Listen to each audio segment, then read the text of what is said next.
welcome here to Wake Up Call with Dan Tortora, hanging out with you where sports truly meets that thing called life. I want to welcome you all into 2024. A very happy new year to everybody that's out there, and I hope that you started your new year off with a lot of positivity. And whether you're having a great first day back at work or whatever's going on, we'll make sure that we have a great morning here this morning. We appreciate you being here. With that being said, here on Wake Up Call with Dan Tortora, it is my honor and my privilege, as always, to bring you conversations with the best of the best out there and fantastic people in the community of the sports world and beyond.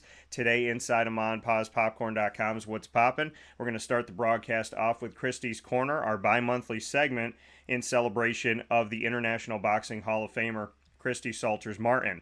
We're also joined in this segment by Pat Orr, boxing photographer and the owner of PB&J's Lunchbox, where you can go on 663 Old Liverpool Road in Liverpool, New York, every single week. And of course, you can find their food truck all throughout the year, all throughout central and upstate New York.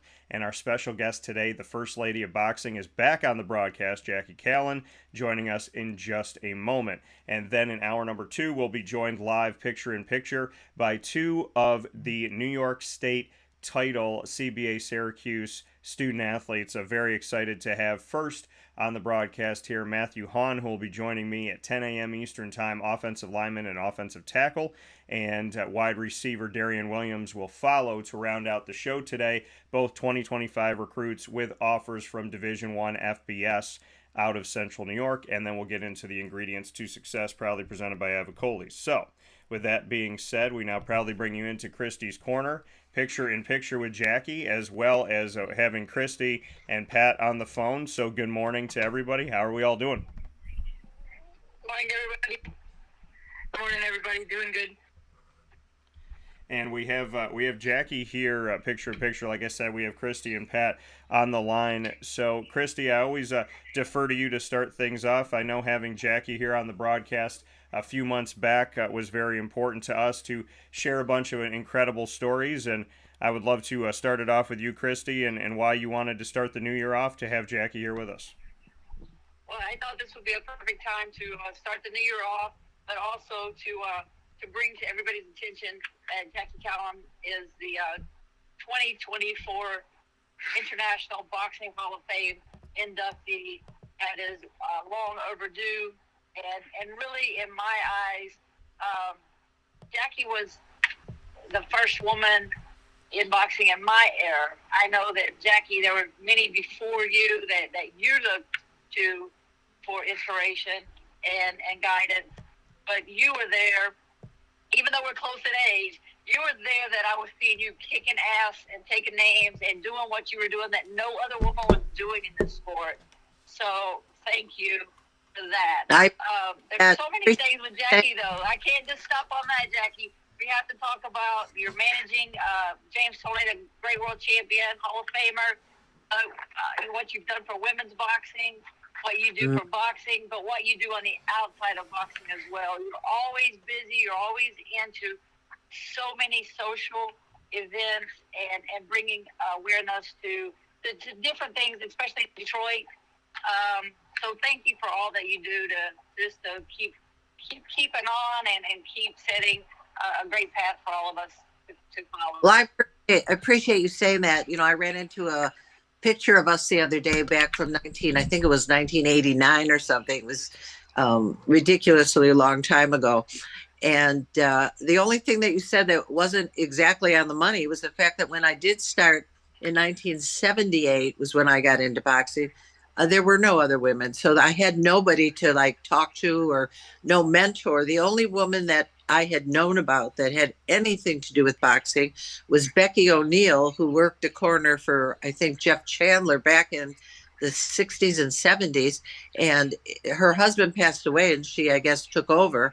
And prior to that, Eileen Eaton, who booked all the shows at, the Olympic in Los Angeles, she was a promoter. But as far as a manager, there weren't any. So it was really, a matter of forging a path that hadn't been forged before and finding a fighter that was willing to work with a woman manager because there weren't any. So I give a lot of credit to Bobby Hitz in Chicago because he was my first fighter and he was willing to take a chance on a woman. And to this day, I credit him for opening the door for me because he wasn't afraid. And he did get teased a lot. And, everybody was making jokes about it. But once we signed James Toney to our team, he became world champion. Bronco McCart became a world champion. And as I started working with other champions like Boom Boom Johnson, Pinklin Thomas, then they stopped laughing. And Jackie, like you said, I mean, to be in a place where it was just you, there was nobody to look to. You were the precedent. You were the beginning of it. When you're kind of there in that open canvas, as much as it's strange and it is a unique situation for you to be in, it's also an opportunity for you to create. So there is that kind of fear that some people could take in that and run away from it. And then there's the opportunity side of it where you can run toward it and say, hey, I get to be a pioneer for this. What gave you that strength, that courage, and that perseverance to be the pioneer that you became? Well, I think a lot of it was my upbringing. I was always brought up to be very fearless, that anything I wanted to do, I could do. I didn't have a helicopter mom who said, no, no, don't do that. You might fall and get hurt, or you can't do that. That's for boys. I was given free reign to explore and to do the things I wanted to do. And I came into the sport as a reporter, a journalist. So I had already had a big background, a large background in interviewing the Beatles, the Rolling Stones, Elvis, some really major people. So I wasn't uncomfortable going into situations that other people might have a little trepidation. So I was pretty comfortable in situations that were challenging. So this was just to me another big challenge. And the more people say you can't do something, the more you want to do it to prove to yourself. I never really felt I had to prove anything to other people because they really didn't matter to me. It was about proving to myself that I had the skills, that I had the knowledge, that I had the intellect to actually guide someone's career from the very beginning all the way to a world title, and then do it again so it didn't look like it was a fluke the first time. So to me, it was a challenge. I love challenges. And like you say, you have to have that fortitude of saying, I'm going to do this, not can I do it and will I do it, but I'm going to do it. And then it becomes almost like a self-fulfilled prophecy. If you can believe it, you can achieve it. And that's always been my goal. If I can picture myself doing something, I will go do it. Jackie, what was it? When you talk about doing something more than once, so that it doesn't look like a fluke. To get to the top of the mountain, but then to get back to the top of the mountain again, and to have different people have success that you're working with. What were your ingredients to success to bring that about? That that model essentially that you created that built consistency. Well, that's a really great question, I think, for anybody that's looking to be successful in any field. Number one, know what you're talking about because you'll get tested.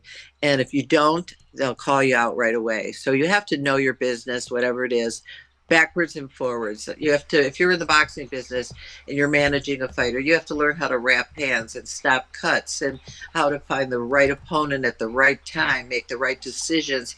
You have to know what you're doing. You don't just go head forward into something and then say, I'll learn along the way. You have to really know what you're talking about and be credible and be able to follow through. That's number one, of course. And then the attitude you have. You have to have a winner's attitude out of the ring as well as in the ring, because who's going to believe you if you act like you don't know what you're doing, or if you act fearful that I might make a mistake? People don't trust you unless you show confidence and that you know what you're doing.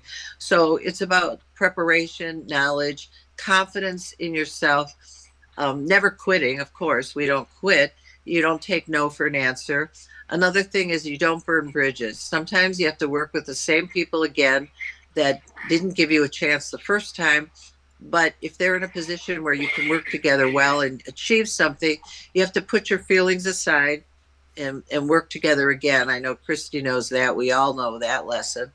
And to pretty much keep a positive attitude. Nobody wants to be around a downer Debbie. So no matter what you're thinking or feeling, or if you're having a bad day, you just don't show it. Never let anyone see you sweat. Let them see positivity, let them see confidence, and that usually works for me anyways. No, and obviously those are amazing. In my opinion, the ingredients to success, perfectly put out there. When you speak on a lot of different things like that, perseverance. Never let them see you bleed. Never let them see you cry. Stay positive. Stay focused. Put feelings aside. There's a lot of things that are difficult for people to do, but I think a biggest thing is controlling your emotions, knowing your craft, and being able to focus through a storm, because it is that's what do they say? That's how you figure out who somebody is, not when it's sunny outside, but when there's a tornado. That's how you figure out who you can really trust to deal with something, and who's going to freak out when there's a situation that's not the most positive of situations. You're 100% right. That's a true test, I think, right there is how do we handle the bad times? Everyone handles the good times. I mean, that's easy. But what do we do when we're up against something? And again, another part of it is knowing talent when you see it. You can't just sign any fighter that has gloves on and say, I'm going to make him a champion or her a champion, because it doesn't work that way. You have to have some guidelines. And for me, I have like a 3-point system. I look first of all for that natural ability that you're born with. Some people are born to sing or born to act. I look for someone who's born to fight. They just have it in them. They've got that natural ability. Their body just moves in the right direction, and they have great coordination, and it's in them. Then, of course, I have to add discipline, because if they don't train well, eat well, stay away from alcohol and drugs, if they're not disciplined, all the talent in the world doesn't mean anything, because they're going to waste it. And then the third ingredient, and Christy knows it because she's the queen of it, is heart. You've got to have that innate heart that I'm going to go all the way to the end, no matter what it takes to win. And that makes a difference in a lot of fights. Who wants that more? Two fighters are both trained. They're both equally skilled, similar records. Who wants it more? And I always look for the fighter that is the one that wants it the most. And you put those ingredients together and you have a winner. And that's worked for me. Christy, going off of that, just what you can say about some of the things that have been brought up here, including that heart that Jackie said you have, that's always been on display. I agree with Jackie's list of what you have to look for in a fighter. But this is the problem that I see, and Jackie, let me know what you think about this. Today's fighters are just different. They're much softer. They don't have the dedication, the discipline. I don't think they have the desire to be a real champion. I mean, everybody that starts in boxing probably starts with the same dream of becoming a champion. But how many start with the dream of becoming a champion and understand how they're going to have to work for many years of their lives, every day, every hour of every day, stay focused, stay on track, and really, really kind of attain that goal. It just seems like there's far and few between to find that level of fighter, that level of commitment today. It seems they were much tougher fighters, mentally and physically, even in the 90s, but definitely back when you started, Jackie, in the 70s. I mean, my goodness, you started with Tommy Hearns and that whole era of Hearns, Hagler, Duran, and that was one of the greatest eras of boxing. So what do you think about where we are with the fighter? Not boxing as a state today, but just the fighter. You're 100% right. I couldn't have said it better. And that's why I had a very large stable with many, many fighters. All of them were, circling the top 10. I was with Bob Arum. I had guys that were fighting on TV regularly. It was bustling in the 90s, and everybody fought everybody. No one was afraid. There were regular fights, monthly fights, so I had guys fighting every month. James Toney fought 10 times one year, and he got his title in 2.5 years. I manage right now only 2 fighters, and it's hard enough keeping those 2 fighters busy, much less have a whole stable of fighters. Now, the 2 I have are dedicated. They're doing well. Mike Williams is fighting on the 17th in Plant City in Florida, and this is his 22nd fight. He's undefeated, and he's moving, but it's been 8 years to get to this point. It's just unbelievable. The difference, number one, there's less fights, less opportunities than there used to be. There was fights on TV every week, several nights a week. Not anymore. Everything's streaming, the zone. You have to, PBS. It's a different business model. And if you're not with one of the top promoters and in a stable where they have all the TV dates, you struggle along trying to build a record and get a spot somewhere. It's a different business model. And as far as the fighters, I think they're less dedicated because of that. They see how long it takes. And besides that, I think their attitude is different. They're not as willing to fight each other. In other words, you take a 20-0 guy, say, hey, I'm going to put you against a 19-0 guy. This is a great fight. The winner's going to really show who you have to beat the best to be the best. They don't want to do it. They don't want to risk their record. So you have a lot of one-sided fights. And I don't think fighting for the fifth. Absolutely, Jackie. I'm going to say this. Remember, as you know, even with James was willing to fight anybody out there. Bronco McCart, they fought anybody out there. And if so what if you lost? You came back and you did a rematch, or you fought the next guy. It seems like so much emphasis, and I think Floyd Mayweather is a little bit to blame for this, is put on keeping that O. That O, sometimes you learn more in a loss, and you will become a better fighter than you're ever going to learn fighting guys that are 5 and 15, 0 and 10. I mean, you're going to learn by fighting better fighters, by fighting good fighters. I don't know. I get so frustrated with 0 and 10s fighting 10 and 0s. It makes no sense to me, and I don't understand why people that are putting money in fighters want their fighter to continue to fight that level of opposition. Not only are you right about that, it's hurting the fighter because they have this inflated sense of greatness. Oh, I'm 20-0.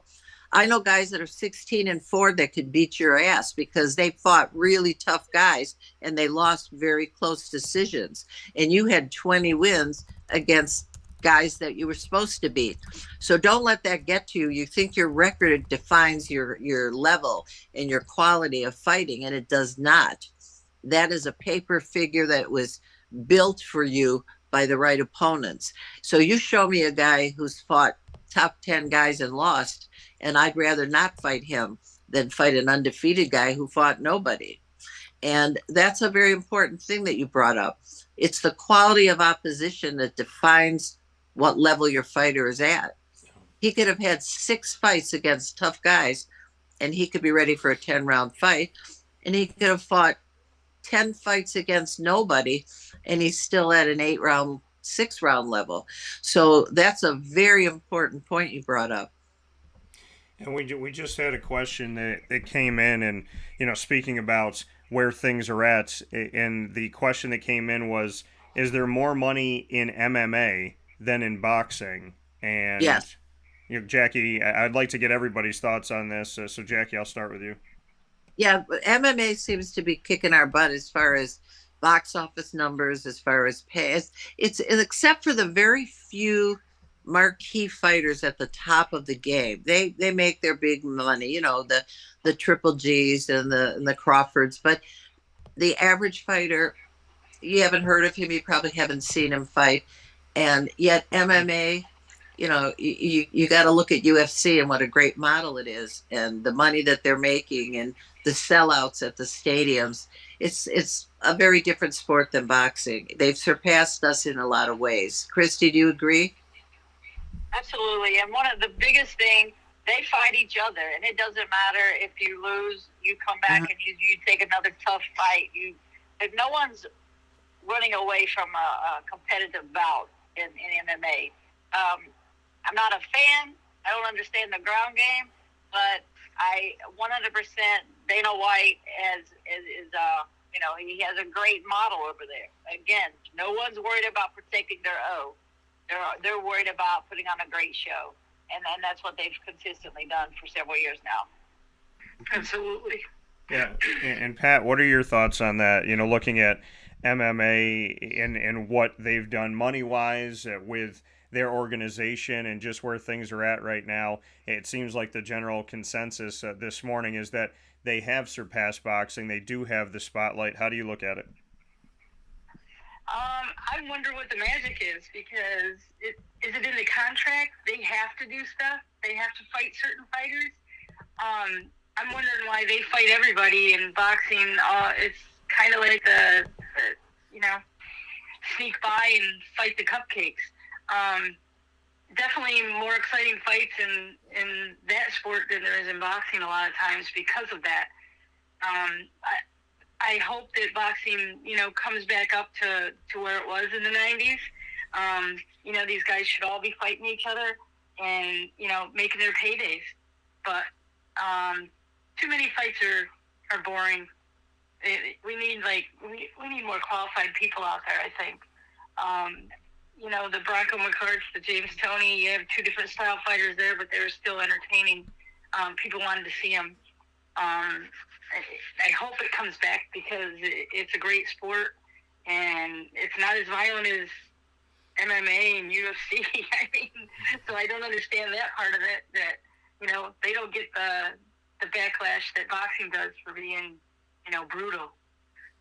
Well, I have to add something to that because we now have another new dimension, and that's the celebrity boxing angle. And now you've got the Jake Pauls and the Logan Pauls, and you've got the whole, Damon Feldman. He's got his whole celebrity boxing franchise, which is a lot of YouTubers and a lot of, influencers that like to get in and fight each other.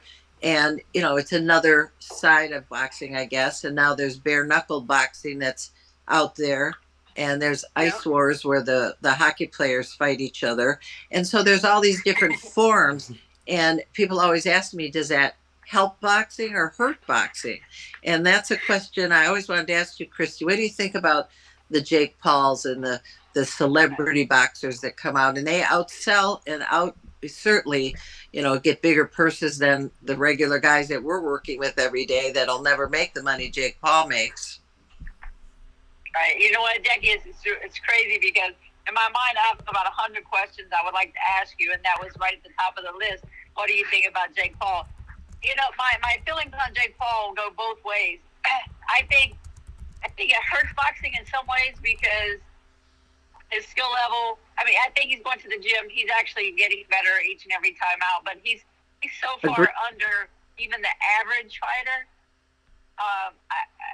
It's tough because then I have a fighter in the gym that's busting his butt every day. Went through the amateur program, been fighting for years, and he's still making less than $10,000 a fight. Jake Paul has never paid those kind of dues, and he's making millions of dollars. But this is what I can't hate on Jake Paul because he figured out how to get paid. He's bringing viewers to the show, so he deserves to get paid. I agree with Jake that. Paul I like is that he is also putting other fighters that have paid their dues. Amanda Serrano is definitely one of them under his promotion and paying them, and they're getting great exposure. Amanda Serrano is getting exposure she would have never received, and there's no way in hell she would have ever made the money she's making with any other promoters. Right. So kudos to Jake Paul for that, and then hopefully he's signing male fighters as well. Maybe he's gonna be the key, even though it's kind of like twofold there. What he himself does for boxing maybe doesn't help, but the outside of what he's doing for the fighters is a big plus for the up and coming fighters. I agree. I think he's good, and I think what he's doing for the sport, he's getting new eyes on the sport. People that don't really follow boxing per se, but follow Jake Paul because they're social media nuts that sit on their, phones and laptops all day. They sit and look on their iPad and there's Logan Paul, there's Jake Paul. They're getting new eyes on the sport, and if that's getting more kids into the gym and getting more people even just to go to their local title boxing on the corner, it's good for the sport if it shows it in a good light, And he is improving, like you said. He has a gym down in Florida, and he's really working hard for the sport. So you can't fault somebody for that. Absolutely. I mean, and again, he himself as a fighter is going to the gym. He is getting better. It seems like his skills are getting better. And I don't know that he'll ever catch up with the top 10 rating that now he has with the WBC. But hey, you know, it's boxing, so it's sometimes not what you know, but who you know. The business side as well as the athletic side. So definitely, you know, money talks in this sport. Yeah. Amen. Jackie, let me ask you this. So now that Showtime is gone from boxing and HBO is big on, Fox has been out for a while. It seems like everything's going to streaming. I know that it looks as though Al Heyman and PBC, as well as Bob Arum, Top Rank, have signed a deal with Amazon Prime. Do you think this is going to force the top-level fighters to fight each other because there are going to be fewer avenues, fewer opportunities to be seen, fewer opportunities to generate enough money to pay them what they want to get paid? So they're going to have to fight each other. They're not going to get paid big bucks to fight a second-tier kind of guy. Where do you think we stand with all this, Jackie? Well, I hope that's what it does do. I hope it does force better fights because, like you say, sometimes you watch a fight card and the main event is a good match, and so that's why you buy it. And then the undercard is very disappointing because there are a lot of mismatches, and either they're over quickly because they were not properly matched, or they're just boring. And, you know, it's just nobody really tries that hard. Nobody wants to get knocked out, so they just kind of dance around, get their win, and move on. So the undercards aren't strong. It used to be that the whole card was great. You know, we'd put a card on, and from the top down, even the four rounders were really good fights. So people would leave saying, wow, you know, that was a great card, great night. Now, you know, you might get one or two good fights on a card, and the rest maybe not so good. So hopefully this will force the best to fight the best again, which is what they used to do back, you know, when I started in the late 70s. Everybody fought the best. You had to. That was the way it was. But of course, there was regular TV fights. You know, there was Wide World of Sports on Saturday, and there was, you know, Friday night fights, and then the USA fights on Tuesday. I mean, there was all kinds of free fights. Now you have to pay to watch a boxing match, even from your own home. And a lot of people, I don't know if it helps the sport because some people don't want to spend, you know, $80, $90 to see just the main event because they don't really care about the undercard. And a lot of times there's only one or two other fights on.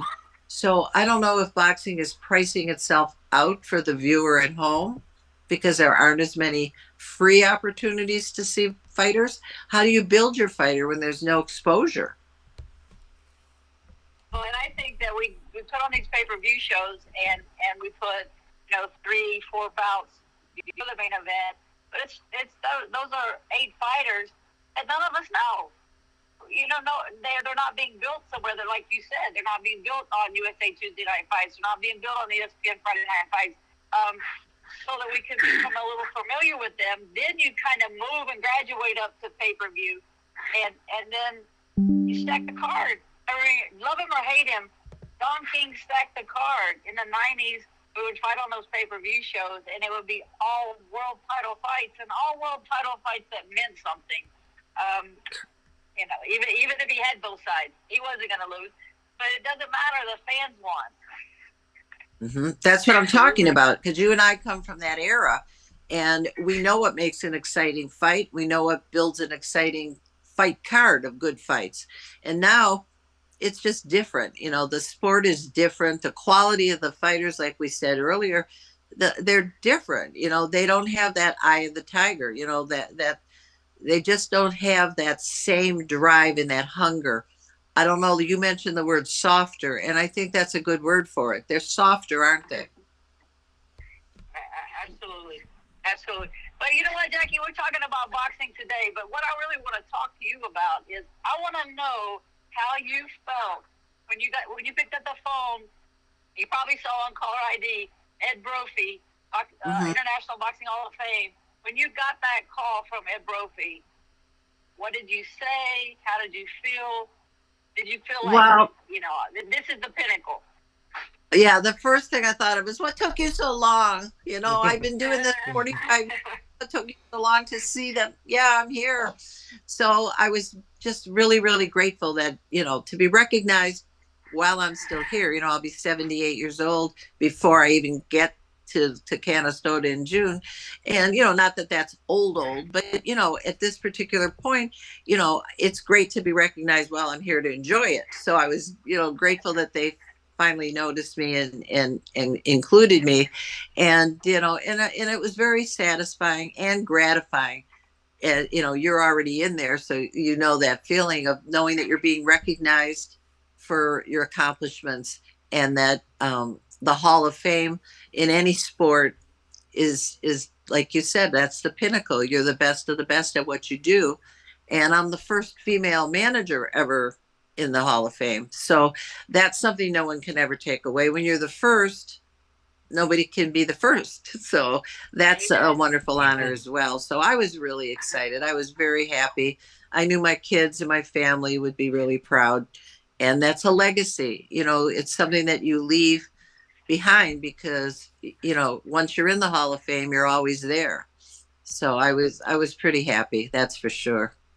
Yeah, you said that it took long enough, and I think we can all agree with you on that, to start your career in a place where women weren't as welcome, and now to be in the Hall of Fame where we don't see as much female representation. What can you say to kind of the parallels of that you started your career and had to build into something and get people around it, and hopefully people would open their eyes and ears to it, to now getting into the International Boxing Hall of Fame in Canastota and having to wait a lot longer than I think you should have? Well, everything happens with the way it's supposed to, and so I don't really question things. I just accept them. But I feel that I wanted to, when I started in boxing, pave a way for other women, not just in the sport of boxing, but in any field, to do what you want, move into an area that may not be open door to women right now. 1977, 78. They weren't happy to see me. Believe me, the men in the sport, they didn't even know what I was doing there. I worked for Emmanuel Stewart in the Kronk Gym for 10 years as a publicist, doing press releases, setting up photo sessions, setting up the weigh-ins and the press conferences. And I loved it. I loved every day of working with Tommy Hearns and Milt McCrory and Hilmer Kenty and all the Kronk fighters. We just had a wonderful relationship.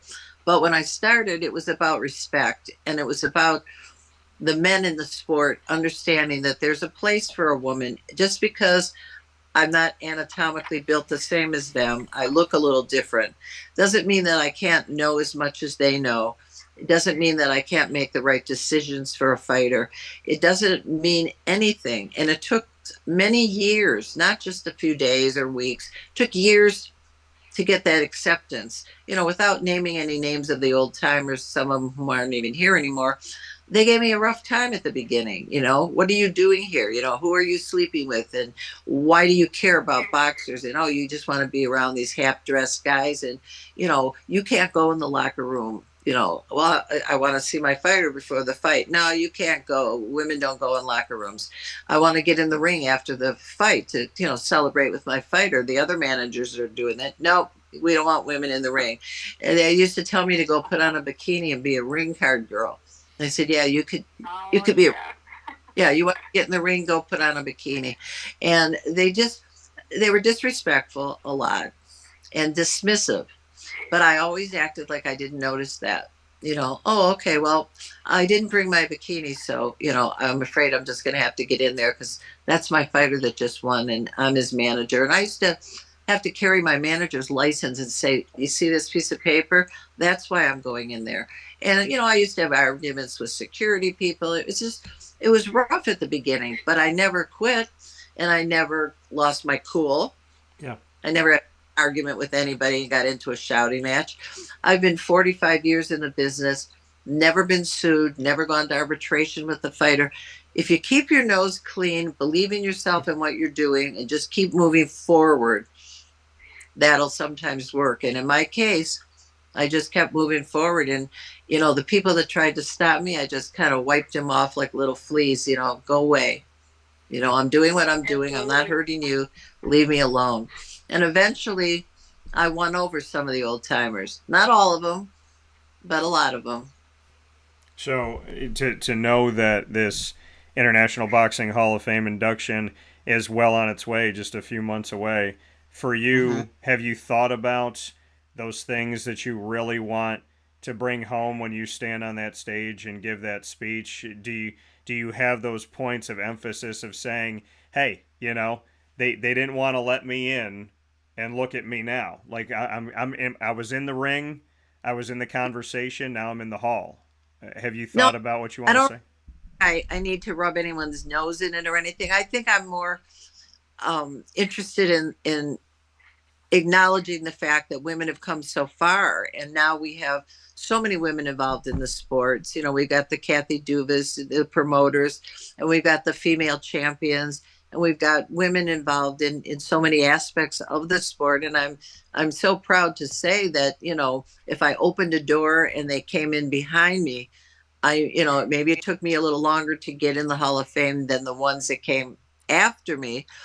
It's okay, because as long as at the end of the day we're all in there together, and if it encourages other females, maybe boxing is not the sport you want to go into. Maybe it is MMA. Maybe you want to, you know, get into football and be, you know, manage football players, be an agent, whatever it is, you can do it. And you just have to believe in yourself. So I feel that my emphasis would be more on the positives than on the negatives of the ones that tried to hold me back, because it doesn't matter. I just plowed through anyways. So if they had stopped me, I think I'd be going more in that direction. But since I plowed right through them, I'm not even going to acknowledge that, I don't think. What do you think, Christy? Would that be part of your speech? I think you're right, but you know, what you say, so what you say and what you think sometimes may not always be the same thing. Because my mother always tried to tell me, you know, be class, not ass. And sometimes I didn't listen. You know, it's hard, especially when I know there were so many people with me and starting out in the ring, you know, as a fighter, so many people, just like you, Jackie, that were standing there telling you, no, you can't do it. You know, Doc Fields from Florida, which so many people in the boxing world knows. I remember one time he said he wasn't going to do a physical for me, and he's like, I just never knew of a woman fighter. It's just crazy. It's crazy, the things. And then there were so much negativity. Johnny Taco in Las Vegas wouldn't allow women to come train in his gym. They weren't even allowed in his gym. A woman photographer wasn't allowed in his gym. And so Don King had rented the gym for all of his fighters to train before one of the fights.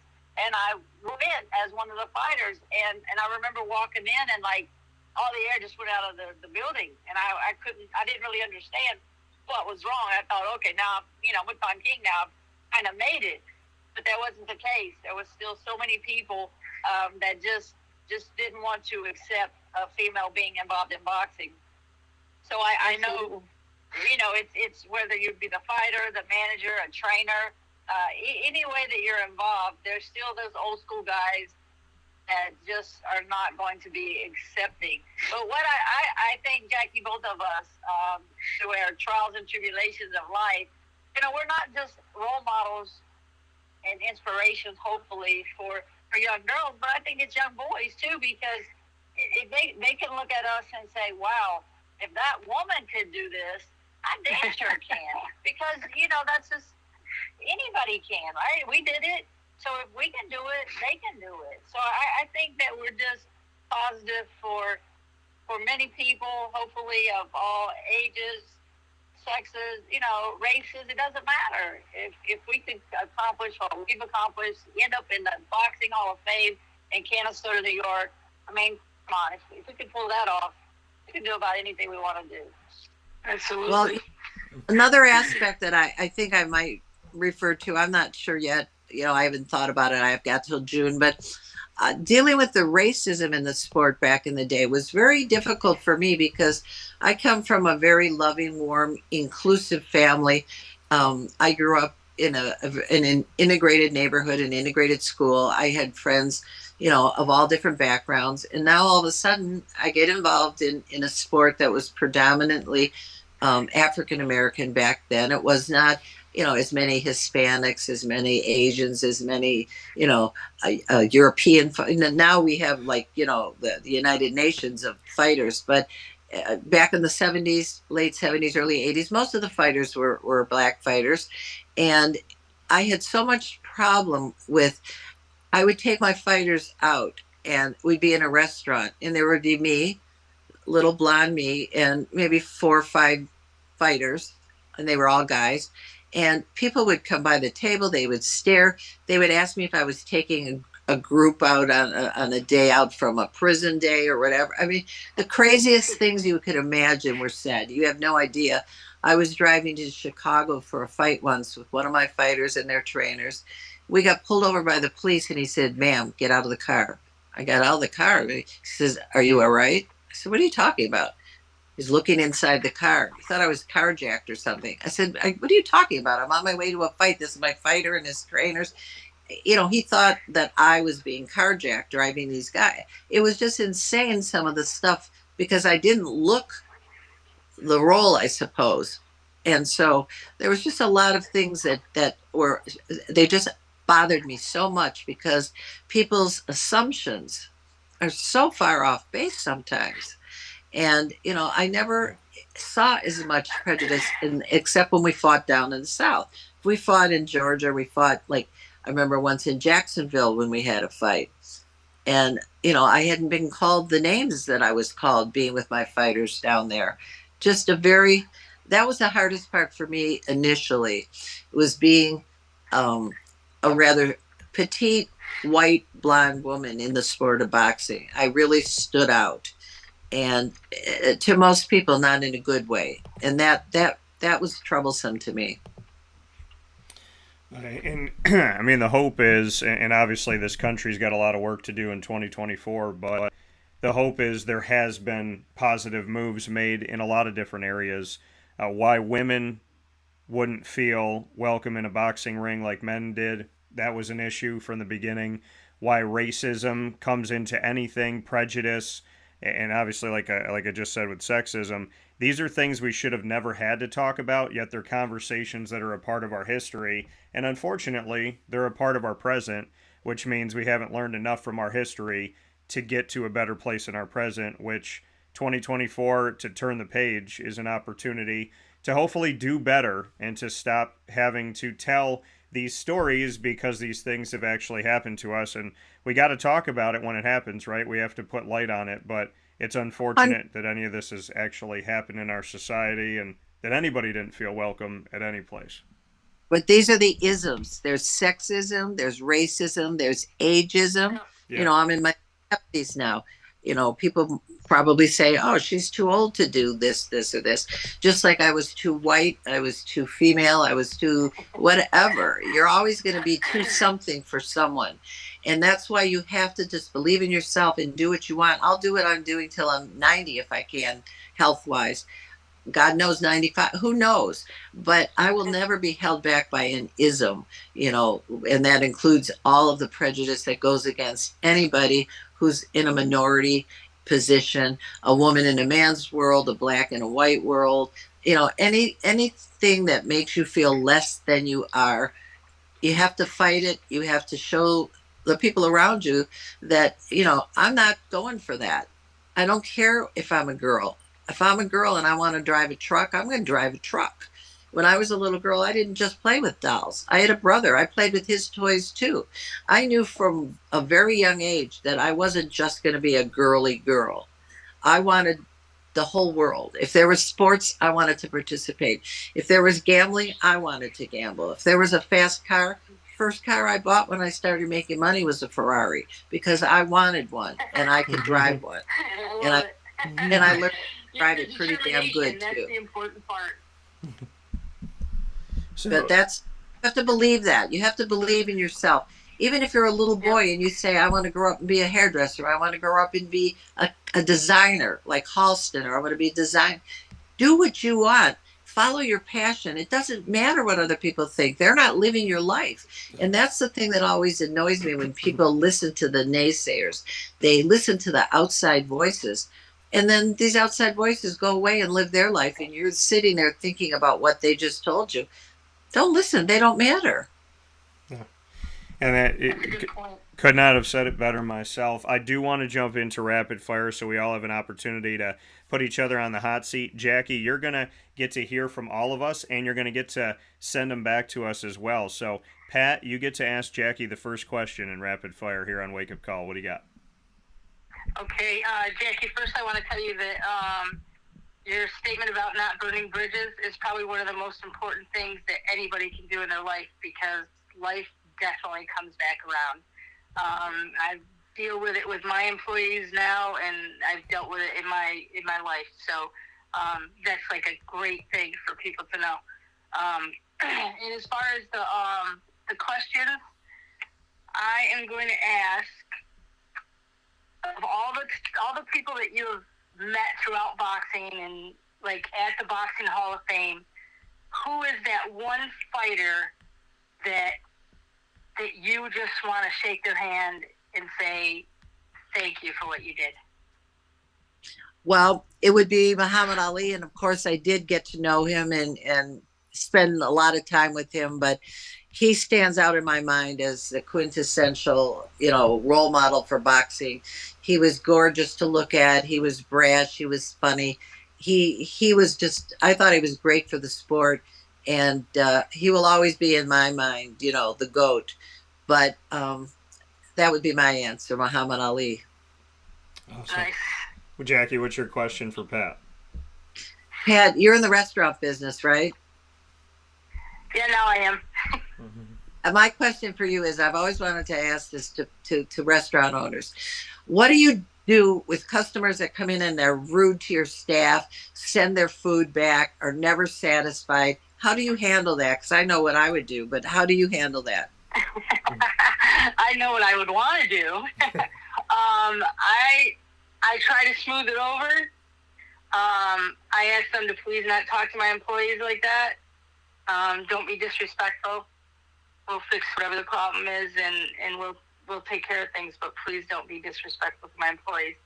And, it happens a lot, especially with all the third-party drivers now. They're the ones that are rude, not really our customers. The ones coming and picking up our customers' food and taking it to them,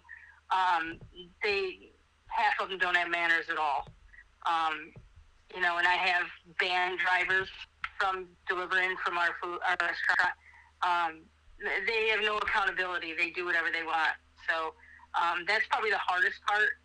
But I definitely have my employees' backs, and I don't want to see anybody be disrespected, because we don't disrespect them. Because that's a pet peeve of mine. I judge people by how they treat wait staff, how they treat valet drivers. If you don't treat everybody the same, in my book, you're not worth it. Yep. And you, Jackie, you actually you posted about that, where you said, I pay attention to how you treat the staff, because what I understand is if I was in that position, you would treat me the same way. So I know you posted about that. Because it's been on my mind. I witnessed somebody treating a wait staff person horribly on New Year's Eve, and it bothers me even today. It's just, we have to respect each other, regardless of what our role is. But every piece of the puzzle has to be there to complete the picture. And the people that the jobs, the serving positions, that pick up our garbage for us and do the things, they're just as important as the person that owns the company. So that's how I stand. I believe that we're all in together. Positions to have nowadays is to be serving in a restaurant or waiting on, at the counter. People are very disrespectful, and then they'll blow up the internet with a bad review, and they don't understand what it does to a restaurant.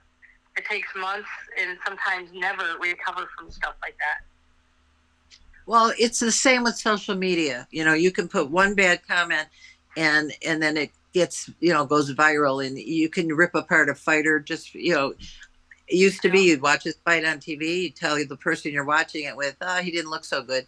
Now you go on social media and rip the guy apart, and everybody reads it. So it's a different world for sure. Yeah. But I still believe kindness is the root of everything, and the golden rule is as old as the ages, but it still is the most important rule in life, is to treat everybody the way you want to be treated. It sounds so simple, and yet it apparently is so hard for some people to do. And Absolutely. to what Pat says, you always end up seeing that person, whether you treated someone good or bad. You always end up, and I think we've all experienced this. The bridges that you burned and the bridges that you took care of, you end up going back to that bridge at some point in your That life. And if you, isn't what'd you say? I said, isn't that the truth? For me, I learned at a very, very young age. I was a young reporter, and I used to cover. There was an outdoor music theater here called Pine Knob, which is a big music theater. In the summer, they have every concert in under the sun. And I was a reporter, young reporter, and I used to bring treats for all the ushers there. They were lovely. They were all just the sweetest guys. And at the end of, I don't know, 2 3 seasons, one of the ushers worked their way up to the head usher, then worked his way up to the general manager. And that guy never forgot that I used to bring him candy. And when he was general manager, he gave me the job to print the program for the whole theater. And I made a ton of money thanks to him. And he just said, "You were so nice to me when I was an usher that I thought it'd be nice to repay it." And who knew? I didn't know when he was an usher he was going to end up running the place. So you just never know. That's why you have to treat everybody the same. Yeah, absolutely. A lot of things to take in here that I hope people are watching and listening and digesting here in this new year. Christy, you got a question for Jackie up next. Jackie, if not for boxing, where would you have gone? What kind of business? What else would you have done to change the world as you already have? Well, I was a reporter, and I was a reporter, a journalist. I covered the Oscars, the Grammys, the Tonys. I was a celebrity reporter, kind of my goal was to be like Barbara Walters, to get on TV and do all my celebrity interviews. And I did really well. I was very successful. Like I said, I interviewed Elvis and Sinatra and Michael Jackson and, all the different celebrities that anyone I ever wanted to meet, I met. And so I've had an illustrious writing career. And I think if I hadn't stumbled into boxing, I'd probably still be writing, because I love to write and I love meeting people. And then in the last few years, I've gotten into producing some small independent films, to, getting into the co-producing of that. And that's a lot of fun. So I'm starting to enjoy that process. A little late in life. I don't think I'll be doing it for the next 20 years, but it's something to do for right now that I enjoy. And I just think that there's always a new door to open. And so if it hadn't been boxing, I don't know what it would have been, but I think I would have stuck with journalism till right now, because that's a love I've always had. I love that. What's your question, Jackie? Back to Christy.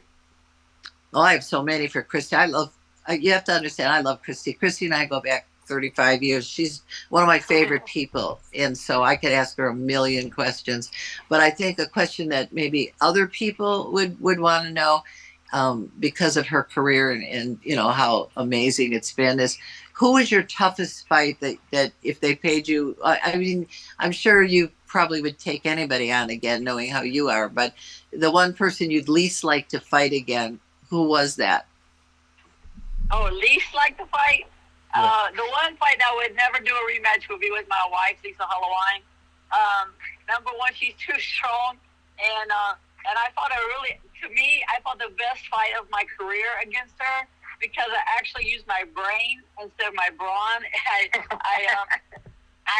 Instead of trying to go out there and bang it out with her, I knew she was too strong, too big for me. So I actually boxed. If anybody wants to watch that fight and think, no, Christy can't box, Christy did box, and surprised Lisa with the jab and the movement. I never stood in front of her. Maybe one time, I think she hit me with a good right hand, but I was too smart for that.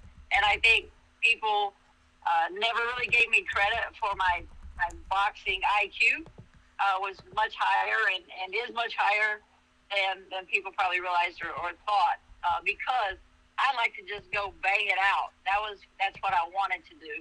And if there was one fight that I could fight over, of course it would be Layla Ali, because that is the worst 10 seconds of it's the worst 10 seconds of my life.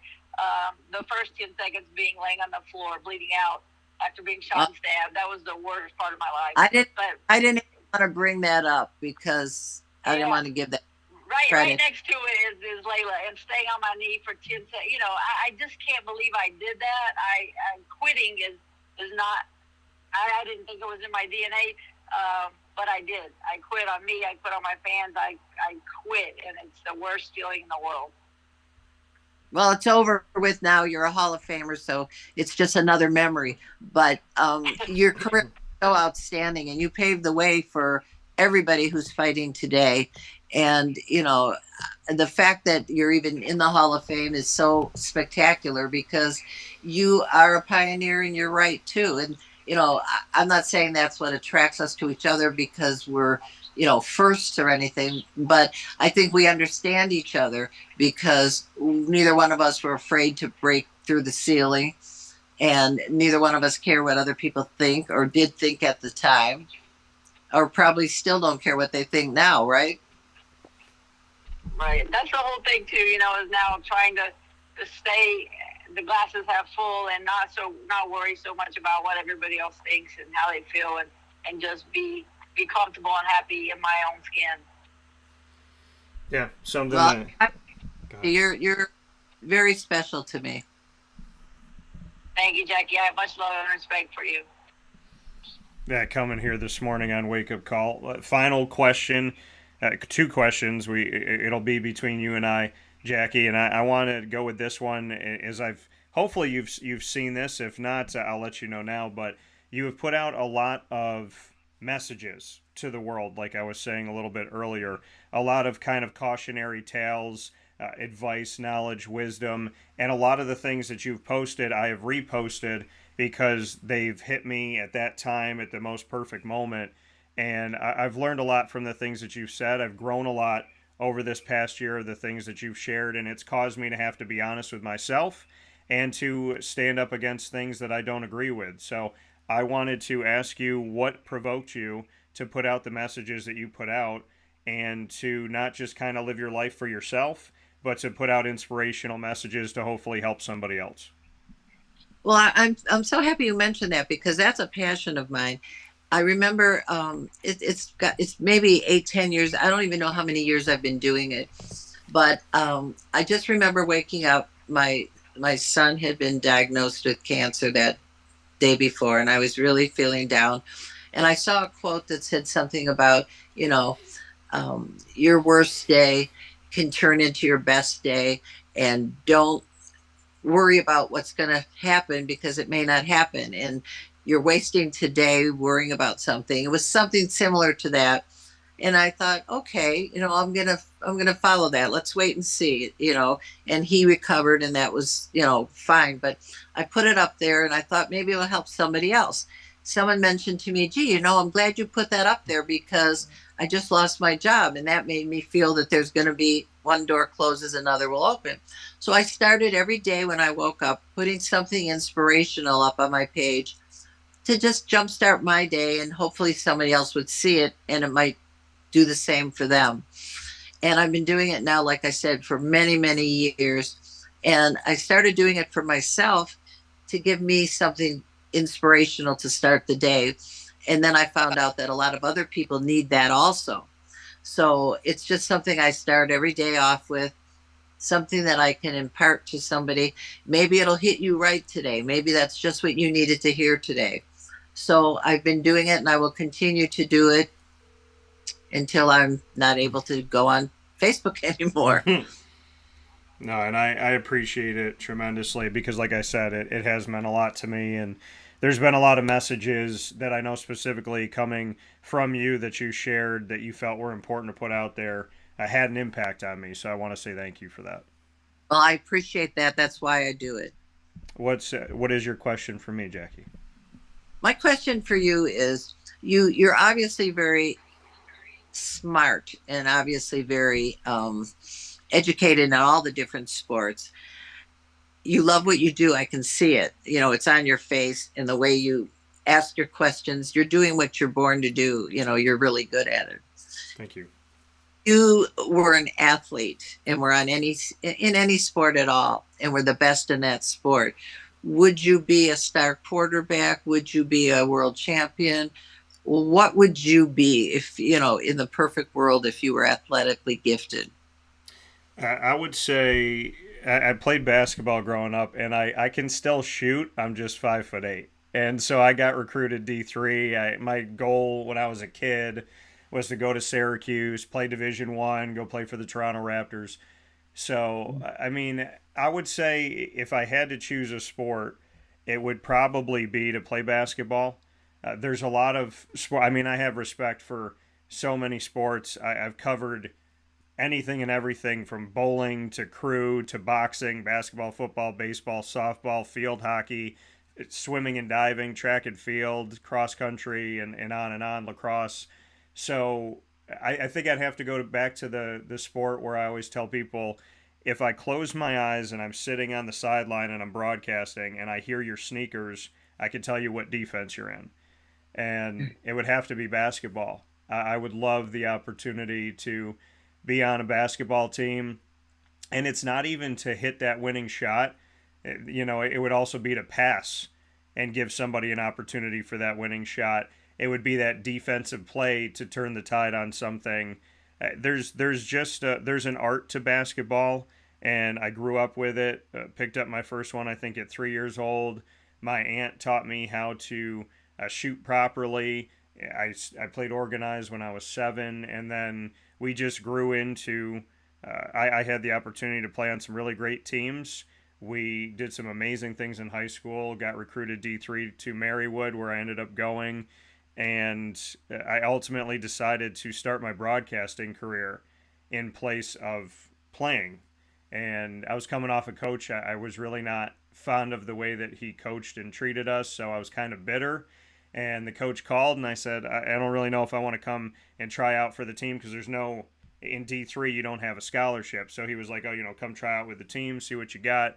And he said, even if you don't want to do it this year, just run with us and get a feel for it. And I had that bitter taste in my mouth. I didn't do it. And, as fate would have it, my buddy Brandon Smith called me in November, and he said 12 minutes before a game, there's the guy that's normally here to cover the game is not here. Will you come do it?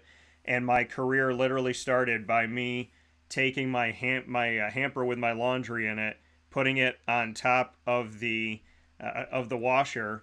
And I don't even, to this day, I don't know where those clothes went. I don't know what happened to those clothes, but I left them there. I had one more quarter to put in. I ran to the gym, and I had no information. I had no pronunciation guide. I didn't know who we were playing. I sat down and I started my broadcasting career in November of 2003. So, I mean, basketball, even though I didn't play it on the court professionally, it actually started my career and gave me the life that I have. So in its own way, basketball, I did get to play the game, so to speak, and I would like to think I just started playing. Well, I'm glad I asked that because I could see you come alive as you were telling us that story. So it obviously was your passion. And, we all have to do what we love, and then you never feel like you're working, do you? When you do what you love, life is so much more fun. Yeah, and you do what you love and love what you do. It's the first thing that comes out of my mouth when I meet somebody new and they, oh, what do you do and this and that. I always say I do what I love and I love what I do. And if you know me, you know that 20 years in broadcasting, there's a lot of other things I want to do, and I feel like I just got started. So I'm always that way, and I take to what you said, Jackie. If I'm blessed enough by God to be here at 95, I'll be coming up with a new idea, and I'll be chasing after that thing the same way. So for you, Jackie, for Christy, for Pat, this is the first wake-up call episode of the new year, and we get to celebrate Christy's Corner, and I couldn't have celebrated it with 3 better pioneers, Pat, for everything you did in a photography world in boxing where women weren't welcome, and you had an incredible history, and you continue to take fantastic pictures, and everything you do in the restaurant business that you push for in our community. We feel spoiled to have you in Central New York. Christy, I mean, you started so many things. You paved the way for so many incredible people. And like you always say, God kept you here for a reason, and that was to help others. And you've done a tremendous job, and we hope we can help you back too, because you deserve it. And Jackie, your story is absolutely sensational, and I don't think we could ever have enough time to kind of unpack all of the wonderful things you've gotten to do and the pioneer that you've been. So I couldn't have celebrated the new year with any three better people to start the show off. So I want to give you my true thanks to Pat, to Christy, and to Jackie for all that you've done, for all that you continue to do, and for allowing me the opportunity to celebrate New Year's with you. It was my pleasure. Love to others. It was wonderful being on the show with all of you. And anytime, just give me a call and I'm here. Christy's Corner is like second home. Coming from Jackie, Pat, and Christy. Thank you all. Happy New Year, and we'll talk soon. You too. Girl power. Take care. Let's do it. Take care. That coming to you here on Wake Up Call with Dan Tortora, where sports truly meets that thing called life. I can't thank you enough for being here with us on the show. We're going to take a quick step aside for a fast break. That was incredible, and no better way to start off the new year, right? Fantastic advice coming from wonderful people, telling wonderful stories about chasing your dreams. That's what we're about here on Wake Up Call. It's about chasing your dreams, never listening to the naysayers, not proving them wrong, but proving yourself right, having a great time, and being passionate, letting life come to you, and at the same time going after everything that you want and appreciating the moments that you have. I couldn't think of a better way to start the new year, really. That was great. It was positive, and it was just good, and that's all I'm after. So we'll take a step aside for a fast break. We'll come back in just a moment with Matthew Hawn after this. Hi, this is Amy from Mother's Cupboard, home of the whole frittata. We are open daily 6 a.m. to 1:30 p.m. For takeout orders, call 315-432-0942. And tune in to Wake Up Call with Dan Tortora for our monthly food challenge, and try our Wake Up Call signature menu item, available 7 days a week. Here at Mother's Cupboard, we are Central New York, and it's our honor to serve you.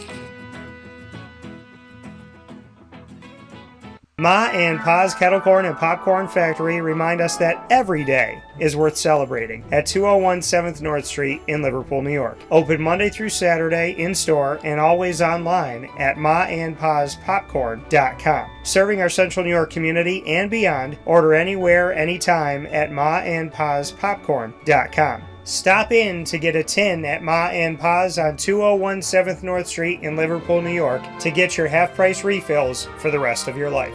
Come to Ma and Pa's for your holiday gift giving for family, friends, employees, and clients. And remember, for fundraising and events, to call 315-450-6272. That's 315-450-6272. Ma and Pa's Kettle Corn and Popcorn Factory. How corny are you? This is Jimmer Sikowski, owner-operator of Chick-fil-A Cicero, 7916 Brewerton Road in Cicero, right in front of the Home Depot. I had a deep feeling that God wanted me to do something bigger with my life and to help people, help others. I kept putting Chick-fil-A in my life, and I realized as I was going through the franchise selection process that positively impacting the lives of others was really core to what we do here at Chick-fil-A. First of all, it starts with the food. The food is brought in fresh daily. We bring in local produce. We prepare to order in the kitchen. We hand bread our chicken. We hand spin our milkshakes. It's great food. It doesn't taste like fast food. I think the second thing is the way people feel when they come in a Chick-fil-A restaurant. It's different.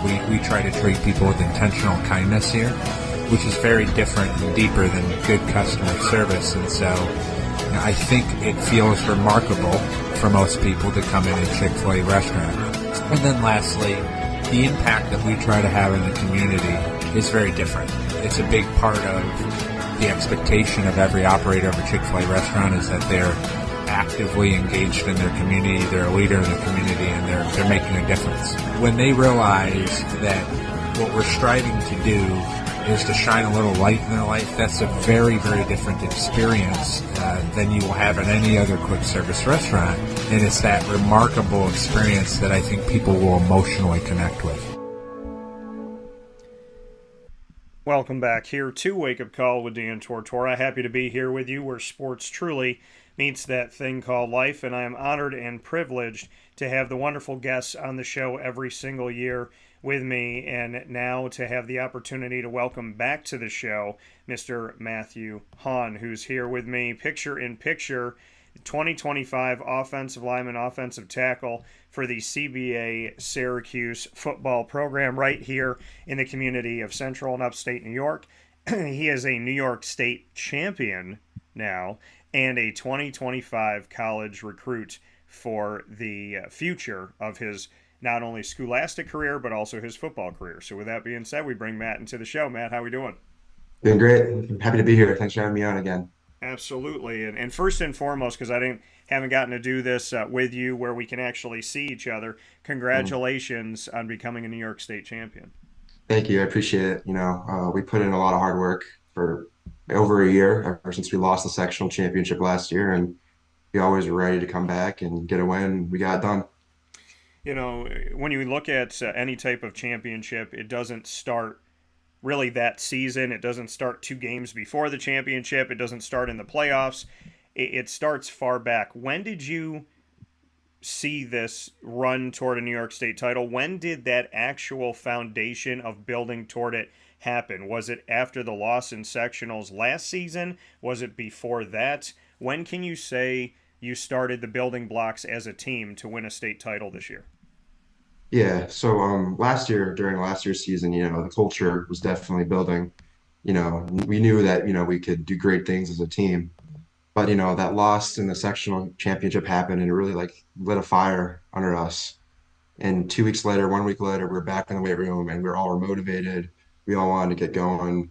We did off-season stuff. We did 7-on-7s. We did lineman workouts. We did stuff all the season. We started doing actual football drills again in June.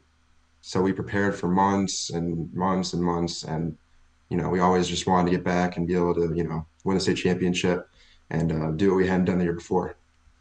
How does a team go about winning a state title, in your opinion? Having lived it, having experienced it, what were those very important keys to success, those foundational pieces that led to a championship? Yeah. So, we had, great players and we had great coaches for sure. But the real thing that really brought it all together was, the brotherhood. There was no dissent in the locker room. Everyone loved each other. Never any fights. We all, pull together. We were like, I got your back. You're my brother, and I'm gonna fight for you. And we always, we pull together. And when times got tough in a few games, we always, pull together and went for the win. And it wasn't about us as an individual. It was about the team and the brotherhood that we had. Yeah, you talk about the brotherhood and the CBA brothers. How do you embody that every single day? When you hear the word brother, what does that mean to you when it comes to this school as well as this family that you're on? I think it holds all of us to a higher standard. We are the brothers. So we are the Christian Brothers Academy of Syracuse. And, brothers, it's really a good word for what we are because, we see each other in the halls, we see each other in classes, we always say hi, we always talk to each other. It's not just on the football field. So it's great to really, be a brotherhood, see these guys every day. Even right now, we're doing workouts, working out with the team, almost every day. It's really great to, be a brotherhood. Coming here from Matthew Hawn, CBA Syracuse offensive lineman, offensive tackle. We know that you have some more time, right? 2025, you'll be heading off to college, but you already have a bunch of Division I offers. What can you say about the recruiting that has gone on for you so far, which first and foremost, congratulations. I know I congratulated you before, but incredible. Some fantastic institutions that have given you an offer up to this point. So what can you say about the opportunities that are in front of you right now? Yeah, I'm excited for sure. You know, not everyone gets the opportunity not to only play a college sport, but to play at the Division I level, and not only play at the Division I level, but play at the Power Five level. And I'm really blessed for these opportunities. I've been blessed, and I really appreciate all the recruiting, help I've gotten with Bruce and my other teammates, and I've been working a lot, and I'm happy to see my works, paying off. And I'm looking at these offers that have come through and these institutions that have had success and that have had success with offensive linemen. When you look at your offer sheet so far, how would you describe the teams that have reached out to you? Yeah, I mean, they've all been great. Temple was my first. The coach came the day before, saw me, and then he talked to Coach Bruce, called me the next day, and that was really great to, have a personal connection and meeting him. Same thing with UMass, and then Buffalo was when it started to really get real because I went to a camp and I got an offer at that camp, and it was really great to actually talk with a coach, perform in front of a coach, and get some feedback, and then Pitt was right before our big rivalry game with CNS, and that really just turned it to another level because that was my first Power Five offer, and that was a really a big deal. I was really excited about that. And then Boston College came, a couple weeks later, and that was another great school, great program. So I'm really just been blessed. The Boston College offer, I want to get into that for a second because it came, it was announced, put out there right before the game where Boston College played Syracuse. Did they offer you right before the game? Did it kind of come in like, hey, we're in town, we want to give you this offer, and then they go play the game? Did you get it earlier? What can you say about the timing of it all? Because it seemed like Boston College was like, hey, we're coming into Syracuse to play Syracuse, and we're going into your backyard, and we know there's talent there, and we want to give those kids an offer. Yeah. So I've been talking to some of the coaches, for Boston College for a long time, and I actually went to a game a couple weeks earlier when they played FSU, and that was really great. I got like a tour of their facilities, had a great talk with some of the coaches. That's really, really where it really started.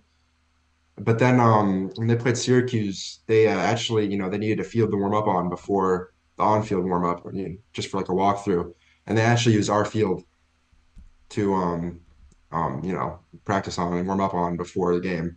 And they talked to our coach like, hey, we want to see, this, and this. You want to see these guys, and talk to them real quick before, before we leave. And so I went up, talked to the recruiting director, and he offered me. It was great. So they used your fields to kind of warm up and do all of that, and then they saw you in that moment. And like you said, there was Mhm. conversations that happened, but they're there on your field at CBA, and that's when they offer you. Yeah. So hmm that, I mean, what was that experience like? They're coming into town, they're playing the game against the hometown team that CBA is right down the street from. They're practicing on your field. They see you and they go, "All right, you know what? Let's make it happen." Yeah, it was really great how, it all worked out. And it was really cool to have, an ACC team practicing on our field, which was really nice. See all the guys, the coaches again. It was great. And it really did start with though with the game. We had a great talk with the coach. I talked to a coach for about an hour straight, probably, Yeah. and met all the coaches, head coach, line coach, and guided the tour of the campus. And that's really started the process. And then they just happened to be playing Syracuse, and you're like, you know what, I think like let's offer them in person. So You're standing at 6'6", almost 300 pounds. You are a specimen of an offensive lineman. What can you say to, I mean, God gave you the height, right? And then you have to put on the weight and make sure that you have purposeful weight. So when we see you out there, and you know how I feel about recruiting the state of New York and central and upstate New York and taking care of student athletes here, and how there's so much talent here that really needs to get the spotlight and the respect. Linemen in the Northeast, there's some burly, just really strong, good talent. 6'6", almost 300 pounds. Bring me into what you bring to any college football team, Matt, because like I said, there's the God given, and then there's everything that you've worked on. yeah, so obviously I'm blessed with my height and weight. No matter how good I was, if I was 5'10", I wouldn't be getting these offers.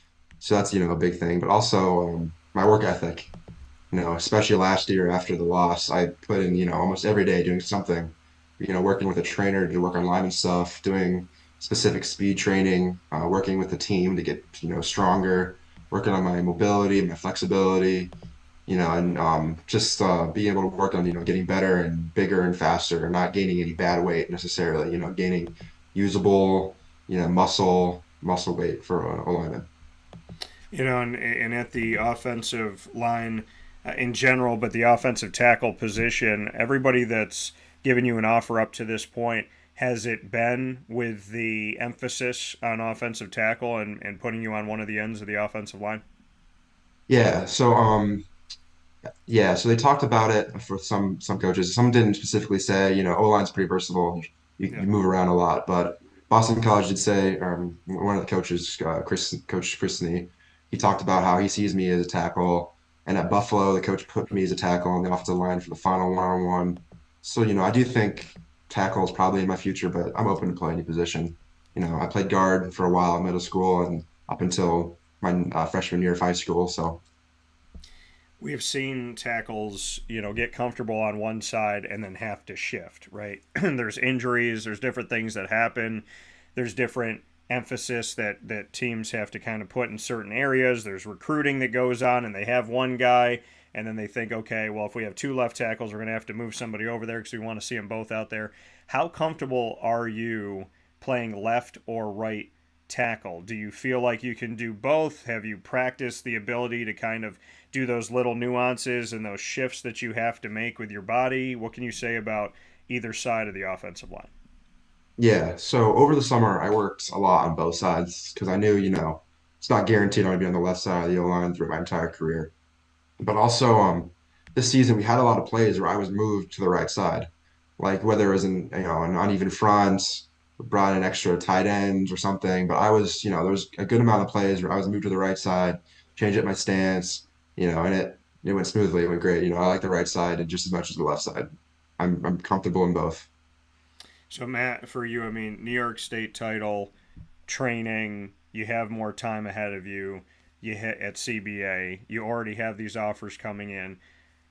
What has all of this been like? Has it been a whirlwind? Have you gotten somewhat used to, okay, we won a state title. We got to keep working if we want to win another one. How do you handle all of this? Because amidst all of this, you're going to school. Amidst all of this, you had finals recently. You're a young kid. So, winning a state title is fantastic. Getting recruited is fantastic.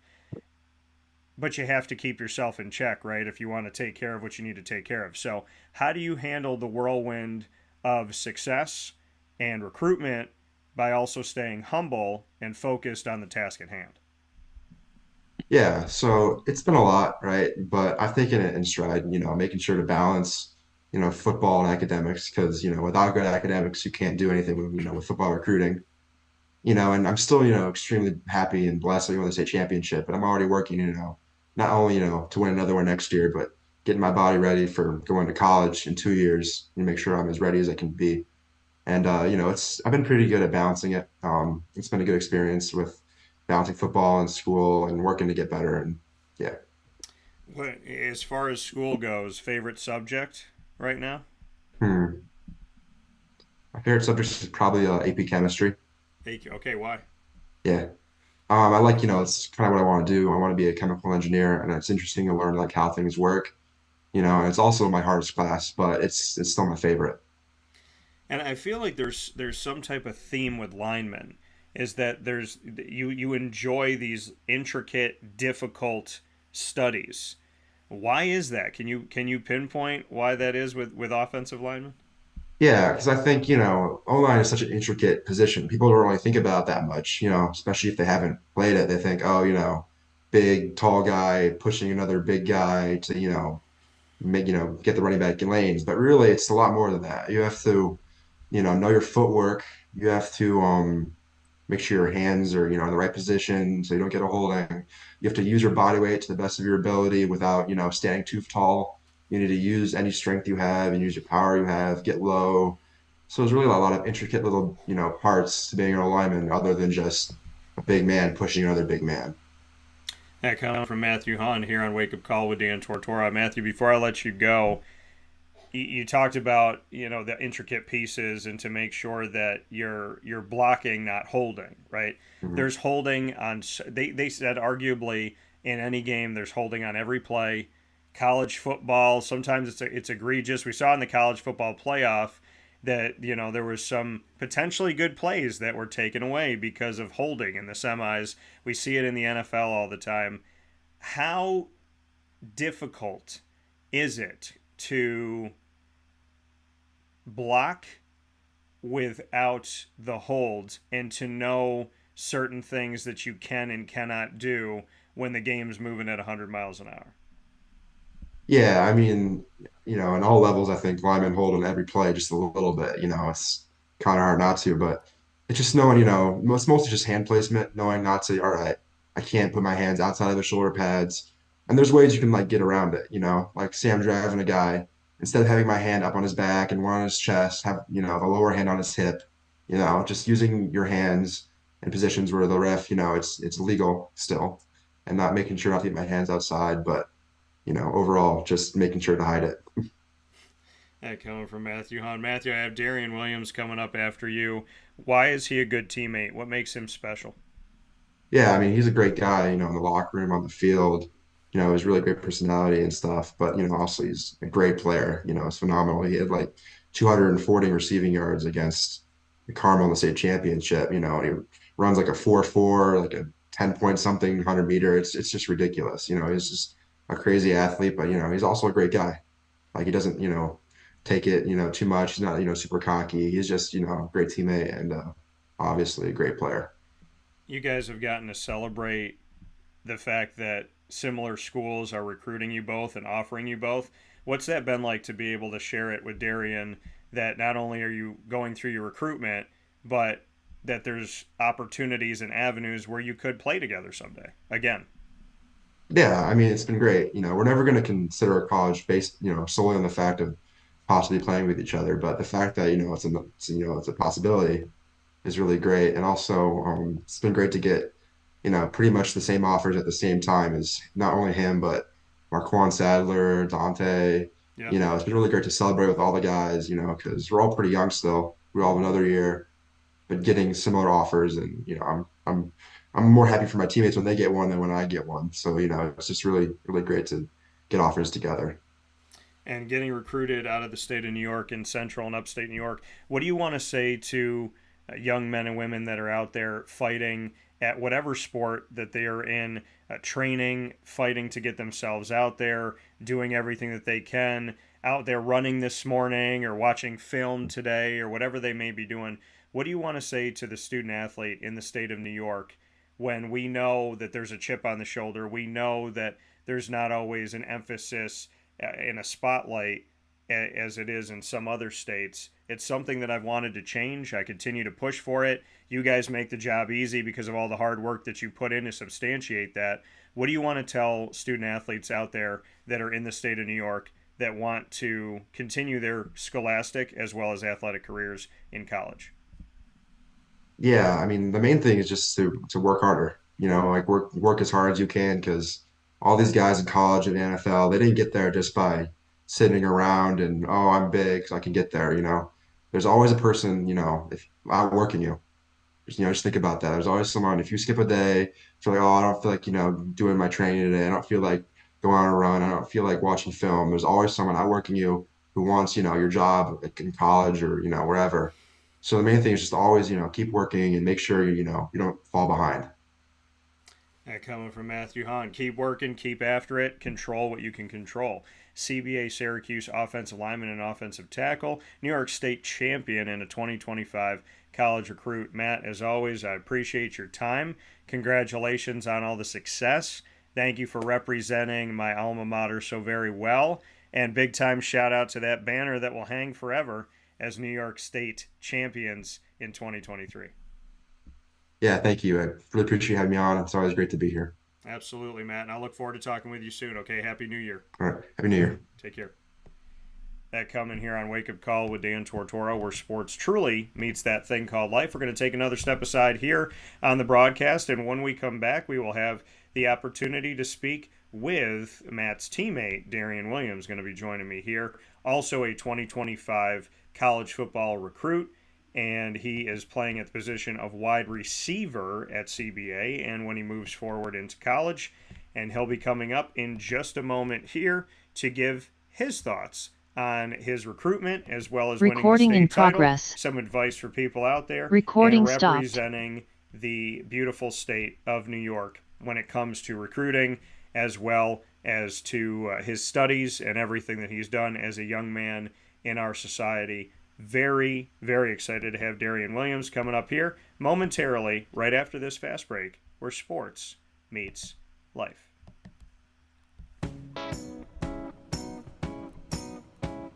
In these unique times, there are those in our community that give us a sense of normalcy and positivity. Pizza Man on 50 Oswego Street in Baldwinsville has been here for you for over 35 years and is here now. Call 315-638-1234 or order online at pizzamanbville.com to bring those familiar tastes into your home. And remember to come see our monthly on-site broadcasts centered around the community and our Baldwinsville Bees. Pizza Man in Baldwinsville. Any way you slice it, they are always here for you.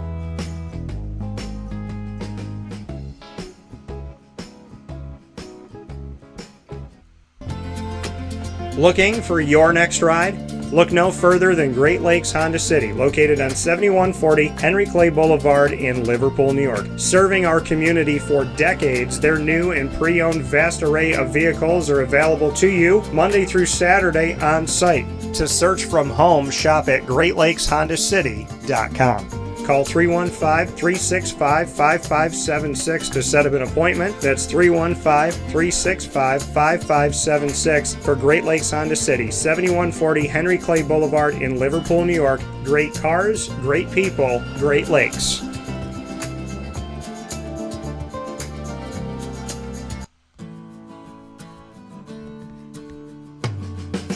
Our corporate purpose at Chick-fil-A is to glorify God by being faithful stewards of all that's entrusted to us and to positively influence all those who come in contact with Chick-fil-A. And what became increasingly clear from our success in Cicero is that people love Chick-fil-A. And also I think we recognized that, we had a great opportunity to grow the brand and grow our platform. I felt incredibly grateful when I was selected to be a Chick-fil-A operator. I think what it's meant for me, what I've come to realize on a very deep level is that this is a calling for me. It's not a career, it's not a job. The Lord called me to be a Chick-fil-A operator and to use these restaurants to glorify Him and to positively influence other people. I'm blessed. I'm very blessed. Head to Chick-fil-A Clay on 3974 State Route 31 in Liverpool, New York. And a welcome back here to Wake Up Call with Dan Tortora. Always happy to be here with you Monday through Friday from 9 a.m. to 11 a.m. Eastern Time. And always proud of the wonderful moments that we get to spend with the incredible student athletes here in our community and beyond. And I'm always very honored and privileged to have the wonderful student athletes here that we have in Central and Upstate New York on the broadcast on Wake Up Call with Dan Tortora. Coming up right now, picture in picture with me, is Darien Williams. Darien Williams, a 2025 wide receiver for the CBA brothers here in Syracuse, New York. He is a New York State champion and, of course, a college football recruit for 2025. Darien, how are you? Hi, how are you? Good morning. I'm doing well, and first and foremost, congratulations face-to-face here on becoming a New York State champion. Thank you. And bring me into this season, Darien, because this has been an incredible season. This team has had challenges. You've responded to every single one of them. And in 2023, you get to not only become a New York State champion from all your hard work, effort, and enthusiasm, but you tie to be the number one ranked team in the state of New York. You're one of the teams that is tied as the number one ranked team in the entire state. How do you get here? It pretty much all started from back in the dome when we played CNS for the first time in the dome 2 years ago. When we lost that, everybody was pretty down, upset. Now, obviously, everybody knew we would be getting ready back to work. Like 2 weeks later, we got in the weight room to start preparing, but it was really just a mentality and like everybody had the heart. And we all knew what we wanted to do: get your states, win a sectional championship, then keep going and win a states. So it really all started in weight room. All of us, even like the team bonding and stuff, always just having relationships, building relationships up to that point. And then it just comes with the field work, hard work. We all hold each other to a high standard. So we all prepare very well. And throughout the season, we just kept improving every week. And it's like we never had the mindset to where even though after we kept winning, it's not gonna be like, okay, we just got it won. We just know we're gonna get it. We just had to keep working and improving and getting better each day. And you said, I mean, after you lost in the sectionals last year, a couple weeks later, back in the weight room, you won a state title this year, and I already saw that the guys are back in the weight room. You're already back at it and getting after it again. This is an everyday thing, right? Watching film, being in the weight room, running, doing doing different things personally to make yourself better. When I look at CBA and I think about this football team and CBA in general, it is a 365 effort. It's not an effort from September to December. It's not an effort from, August to January. This is something we see all year long. Bring me into that. I mean, the culture that is at CBA, what is asked of you, how you guys train, how you get after it, how you hold each other accountable, how you hold yourselves accountable. I'd love to go a little bit deeper into that because CBA is building something and it's really special, and I hope people are paying attention to it. Yeah. So pretty much, yeah, about 2 weeks after we started working out and stuff. And so we had time to celebrate the state championship, but now it's like, all right, that's behind us. It was good to get that win, but now we got to start preparing for next year because we also know we have a lot of big seniors that are leaving, but we also have 17 return starters. So we need to make sure we keep working, maintaining these relationships that we have and keep team bonding, all this, but also getting back in the weight room, getting stronger, getting faster, getting more explosive, and just continue to keep preparing for next year. So a main part of it though is the team bonding part. Because I mean, not everybody could be here right now because of winter sports and all this, but at least that we can get as many people as we can in to like even just build a relationship with the new guys that are coming up to varsity, and then can maintain our relationships that we already have and just make those deeper. So then that plays a big part of it. And then the coaches are always there. It's always just a good time. I mean, it is working out, trying to get strong, get better, but also we can just enjoy the time we have with each other.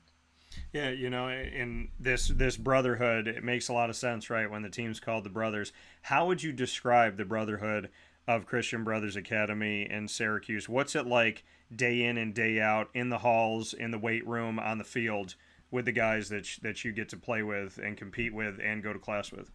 Yeah, it's definitely a very strong brother. I could see that right when I came to CBA in seventh grade. I didn't really know anybody except for like the people on the football team. I had some off-season training with them, but even starting then, it was you see people in the halls, you just dap them up, have a quick conversation before class, talk to them at lunch, talk to them after school. So like all of that, continue to do that every day, just builds up and makes the relationships even stronger. And it started a long time. It's not like it just started recently. It's been going on for many years now, and then now it's just at the point where it's getting really strong and stronger. So we're just looking to improve that, keep improving on that, and just maintaining the relationships. It's really a nice thing though. Just you can see that everybody loves each other. It really is a strong brotherhood, and everybody cares for each other. How does that happen, right? Because it's every team says they're a family, but there's the teams that act like a family and there's the teams that just say that they're a family. How does this all come together where this team really does care about each other, where it is more than just football, where you want to see each other win in recruiting, you want to see each other win in practice, you want to see each other win in a game. You're a wide receiver, but when Syer catches a pass, you're not upset that you didn't catch it or that it wasn't thrown your way. You're happy for him. How does that culture come to be? Because it's something that has to be fostered, it has to be planted, it has to be watered over time. How does this all come to be? It's like when a lot of people say they're a family on the enemy football team, they say they're a family on the field, all that is.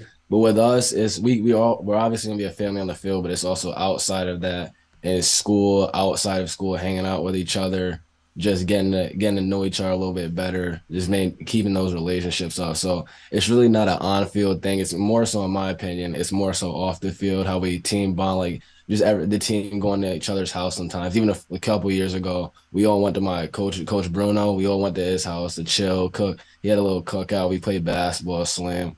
So it's all really like that. It's not really just on the field. And then at practices, we all hold each other accountable, have fun with it, but also take it serious to get better and stuff like that. So You speak about Coach Bruno. I'd love for you to go a little bit deeper into what does he bring to the team? What's his personality like? How would you describe the asset that you have in having Coach Bruno on the staff? yeah, Coach Bruno is definitely he's one of my favorite coaches I've ever had, and he's the part of the relationship part. It really a lot of it comes from him too. Even like this little summer job thing he does, he has a couple of us come in, we get to chill with him a little bit, and he's always just there for all of us. Like no matter not there's not just one kid who leave, but he's there for everybody on the team always, no matter what. So it's really nice to have him. He's very nice, cool, fun coach. He's a hard coach, but at the same time he'll have fun with it, and just he'll tell us when we're doing something wrong, but then he'll also make sure to let us know when we're doing good and stuff like that. So yeah, he keeps in games he definitely keeps our emotions high. He'll yell at us, but at the end of the day, it's all love. And in my opinion, he's a really good coach, one of the best I've had. Then the offensive coordinator, wide receivers, and DBs coach, working with you all the time, very closely, Bruce Williams. What can you say about Bruce as a coach for you, the time that he spends with you specifically with your position, and then secondly, the fact that he makes an effort no matter what position you play and where you are in the year on the team. It could be 2024, 2025, 2026, whatever it may be. When it comes to recruiting, Bruce is very, very focused on making sure that you all have publicity, you have spotlights, you have the opportunity to get out there. So what does Bruce mean as a coach, and as well as helping you in recruitment and doing all that work that he does to make sure that your film is out there, as well as your statistics and everything that you've accomplished? Yeah, I think we're definitely all blessed to have Bruce as a coach. I've actually been working with him since I think the sixth grade. I started my training with him then, and from now on, we've just built a really strong relationship. He's even more so like a father than just being my coach off the field. And the recruiting part, I don't think any of us would be where we are without him. He definitely plays a huge part in that, getting our stuff out to coaches, helping us build our little mixtapes, post them on Twitter. So that all really comes with him. I don't think we would really even know what we're doing if it wasn't for him, and even other coaches too. But he definitely just plays a big part. And also on the field, he's a great coach. Me being a wide receiver, I made the change from QB to wide receiver, and he agreed with it. And just now from that, and then from that to now, he's helped me to improve my game 10 times more than it first started off at. And I don't know where I would be without him. Go back to that moment where you changed from quarterback to wide receiver. Was it difficult to make that decision? I know hindsight 2020, there's obviously a lot of success that's come from you being at wide receiver, but bring me into having to go through that and being asked to do that. Because there's a lot of players that they know what they want to play, they know the position they grew up thinking about, and they stay there no matter what. They stick their feet in cement and they don't move. You decided to shift. How'd you go about it, and what was making that decision like for you? Well, it's coming up from modified 7 to 8. I played before this. I started Mighty Mites at Valley. I played quarterback my first year. Junior Pews, I played quarterback in my first 2 years at CBA playing modified. I also played quarterback. So it's always, and my dad, another big part was my dad played quarterback all high school. So I kind of got it from him. And it was just like the leadership that I had, the mentality. So I really did love quarterback. And I was going into JV year. I've kind of also been experienced with wide receiver, and then knowing that there would also be a lot of other quarterbacks. Or as I just felt that at my spot with my speed and stuff, I could probably benefit the most if I started training at wide receiver. Yeah. And that I just ended up making that switch. I felt like maybe I could this would bring me farther in my process where I want to be. So in that JV year, I made the switch to wide receiver. Did pretty good that year. And to look at your head coach as well, I want to make sure we make a note here on Casey Brown. What's it been like to have Casey there? I've known him for a really long time, and I know from my perspective and from conversations I've had with him, but with him as your head coach, what can you say about what he expects from you, demands from you, how he treats you, just who he is as a head coach and as that voice in the locker room, on the field during the games, on the field in practice, as well as that voice in his office when you sit down and talk with him about life in general? Yeah, so he's another one I say is definitely like outside of football, even with football, he's another one of like the father figure. It's not just he's just our coach. He's just there for football and stuff. He cares about all of us. He cares about everything with each one of us. It's not all just football. He makes sure he's raising him and the other coaches are raising us to be good men when we go off into college and stuff, going off in the real world. And main part of it is, all right, get good on the football field, do what you need to do on the football, but also the classroom. I said that before. The classroom is the biggest part of football and all sports, but he really like gets down on us about that most, because we can't play football without our grades and how we act inside the classroom and stuff. So he's definitely teaching us to grow up to be good men, and that's one of the biggest parts of it. He's teaching us to be good football players, but also that, and that's I think. The good football player part will get us far, but being a good man in life, getting out in the world, just treating people right, he definitely helps us with that, and I think that's one of the biggest part of it. So you come into CBA, like you said, in seventh grade. From that moment to now, how have you seen yourself develop as a young man? Beyond football, who was Darien in seventh grade? Who is Darien today? Yeah, seventh grade, like I said, I was pretty I was the most mature person. I mean, I was just getting into seventh grade. I also was very like shy coming in. But as time went on, I kind of developed that matureness, got more outgoing with all like the clubs and stuff. And football definitely helped with that because, well, I came in and then, like I said, I didn't really know anybody except for the football players. So being with them helped me to like kind of be more outgoing, meeting new people inside the school. And then, yeah, right now, I think I've definitely matured a lot. Just became a brighter person. All that. CBA has definitely helped my education to get a lot smarter and stuff like this. So it's definitely been a development. It's helped me a whole lot. So in this development, you get to go out there with a bunch of other quality receivers as well at CBA. What's it been like to work with the wide receiver core that you've had? Who's kind of had the biggest impression on you, affected your game the most? When you look at the wide receivers you've been able to work with at CBA, to go into some of those specific relationships, and then as a whole, just how you feel about how they've pushed you to be better. Yeah, so I think even before my sophomore year, first year at varsity, I've been working with the receivers for however long I've been working, since the sixth grade with Bruce and them. But I think personally for my game and relating to my game, it helped me the most. But it would definitely be Syer, because I've been with him for a while, and then just even with him being older, just getting to see him work, and then us doing the same thing, seeing he is better, and I can improve off of him, knowing try to get my game going. So he's definitely taught me a lot, helped me to be the best. And then even the other receivers, like my first year, sophomore year, I was playing with Amari Pitch, James Bell, and Jason Brunson was another star. So just they've obviously had a lot of varsity experience, so just learning from them, getting prepared for my first varsity year, they definitely helped with that. And just like I was pretty nervous before the first game, but they just told me it'll be all right and that stuff like that. Definitely helped a lot. And then even now with my wide receiver, this year, Syer, Jason, Dante. Dante's been one-on-one. I've been playing with him since JV. Me and Ben, like, we built a pretty tight relationship. We kind of call ourselves the 25 receiver duo. So that's one of my tight relationships. We helped each other to improve a lot. We have different games, obviously, so we can teach each other. He's a tall receiver who'll go over and get the ball. Then I'm a little bit of a fast receiver, but then we can help each other to improve off each other since we have a different type of game. And then there's also a couple younger ones, Kallen, Javon, Bridgeon. There's a lot of them, but then they're also trying to teach them. But even some of the stuff they do teaches me, and just helps me to be a better receiver.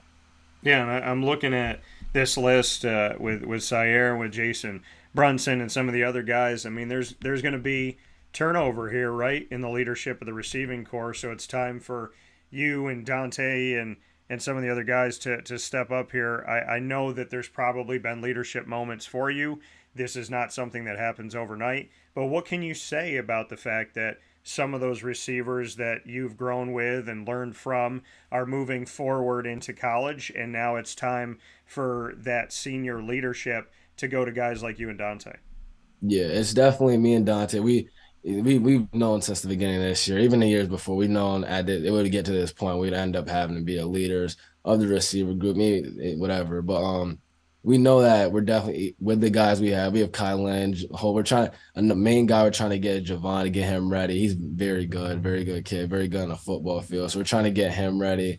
Then Kallen, he's very good also. He made a huge play in the dome for us in the state championship. So yeah, it's just we guys gotta be good leaders this year for them. Try to teach them a little bit more because I know Javon hasn't really played varsity yet. But once we get him in, I think he'll be fine with it. And then Kylan, he's gotten a couple of games and stuff like that, so he has the experience. But just to help them get like mentally right, just to be on the field, not be nervous or anything, just always be ready. I think that's our main part we play in this. Stepping up as a leader, how would you define leadership, as you know that this will be a huge part of your role and your legacy at CBA? What is leadership to you? Say leadership is first off just being kind to everybody.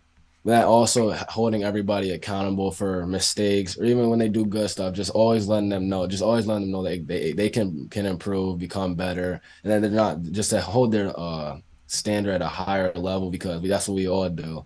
And I feel like the main part that probably the main part of it, and then also just being a good friend. Just you don't always like me. A lot of people think leadership is just all right, boss them around, just do this. But in my opinion, I think leadership is teaching the teammates all this stuff, not just do this. This is how you get better, but all just being there, being a good friend with them, working with them, and stuff like that.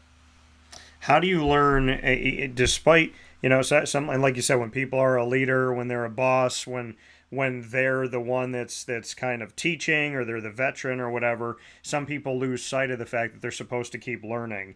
How do you, as a leader, also take that time to learn from the people that you're trying to lead? Yeah, so that was a big part too. Even with being a leader, obviously we all still have room for improvement. Everybody can always get better. So while we're trying to lead, help other teammates and stuff like this, we also still have to make sure we hold ourselves accountable, being leaders too. See, even just at the part like how can we be a better leader, but how can we become better on the football field? So just making sure that while being a good leader, we still keep working. Even teammates that we're trying to help lead, they can even help us to become better and just stuff like so. Always knowing that we're being a leader, it doesn't just mean you're over the other people. It also means you still have to get better, and kids are trying to be just as good as you. We see this with Darien Williams here on Wake Up Call with Dan Tortora. Your leadership, your work, your dedication, your determination, the things that people don't see that you work on in the shadows have led to a bunch of offers here. I'm looking at some of these offers that have come in for you so far. Just what you could say about your recruitment as a 2025 incoming college football student athlete, of the teams that have reached out and of the opportunities that you've received so far, just what recruiting has been like for you. I've definitely been blessed to get all these looks, a couple of these offers. It's definitely a blessing. I mean, I've always dreamed of like having a time like this where I'd be able to get offers, be able to end up choosing where I want to go, just building a relationship with these colleges. So in that part, yeah, I'm definitely blessed. And then it all just comes with time. I make sure I keep my options open, just keep the process going, not just choose too early. And then yeah, it's definitely a nice process to even be in this position. I think I'm blessed to be in this position, even my teammates, all of us. I think, and then like I said earlier, a big part of it was blessed to have Bruce and all these other coaches helping us get out there. Because in this recruiting process, I wouldn't be anywhere without them. So it definitely is. It's a great time. It's a great thing that this whole offer is great to have. Great to connect with these colleges and just build these relationships with them. Even if whenever I do choose to go, even just having those relationships with the other colleges is just nice to have. Yeah, and seeing these offers that have come in so far, and one of them that you have pinned on your social media, Penn State. just what you could say about the teams that have reached out to you, the teams that have offered you, and specifically what these institutions mean, as well as why that Penn State one is so special. Yeah, I think the Penn State was most so special because at that time I still had Temple UMass. When I got Temple UMass, I was in the the end of sophomore year. So yeah, those when I got those, I was like that was my really happy point. I was just really happy. But then going into it, this season I started off with I actually tore my labrum like 3 days before the game, my first game. So and after I've kind of been down. That kind of brought me down to OCI because I ended up not being able to do a lot of stuff that I wanted to because of that. But obviously, I still played offense, still got the time, obviously. But yeah, that was a big part of it. Like it just kind of brought me down. Even though we were still winning, I was still doing good. But it's just like, dang, 3 days before the game, I tore my labrum. And it was one of the big things was there was an 80-90% chance it was gonna come out again. I would need surgery. So then just having that thought in my head during the games and just like, dang, this is a risk I had to take, kind of brought me down. So I went through the season with that a little bit, and then I end up actually another thing that happened was in the CNS not being able to play in one of the CNS games because I sprained my ankle the week before playing Liverpool. All of that kind of brought me down. It's just like, yeah, it's kind of brought my mental like state down. But then getting that Penn State offer, getting that call right before the Henniger game, it kind of just it brightened everything up and just made me like brought my mental state up a lot and just like made me a lot more happy. So after that, just everybody just it's nice to have all my teammates, people around me congratulating me and stuff. So that was a big part of Penn Day. I felt like that was really big for me, and I just knew I had to keep working obviously for that. Porter, Matt, your quarterback, obviously a huge part of your success, right? Somebody's got to get the ball out to you. What can you say about your relationship with him and what you're thankful for in the fact that he was your quarterback? Yeah, so started with Porter and all the way back in my seventh grade modified year. That's when I played quarterback then, but sometimes there's like A and B teams, so I get moved to the A team with the like older kids. And then when I did do that though, I'd end up getting moved to receiver and he would throw to me. So I've always just built that relationship over time, even with JV. And JV, I think he threw me about like 14 touchdowns. So even then, and then coming into varsity, I've always been working with Porter, and I just knew this year it would be hard for us to start off, but we knew after a little bit of time he would build relationships with all of us. He'd connect with all of us, and it showed at the end of the season, especially with me, some of the other receivers, just show how much he improved, how much he just became 10 times better. It was really nice to see me be able to grow with him and all the receivers and teammates be able to grow with him. And I think we wouldn't be able to do it without him. I think he played a great season and a great championship game. Darien Williams here on Wake Up Call with Dan Tortora. We had a message come in from Bruce that said, block before you catch the ball. Thoughts on that?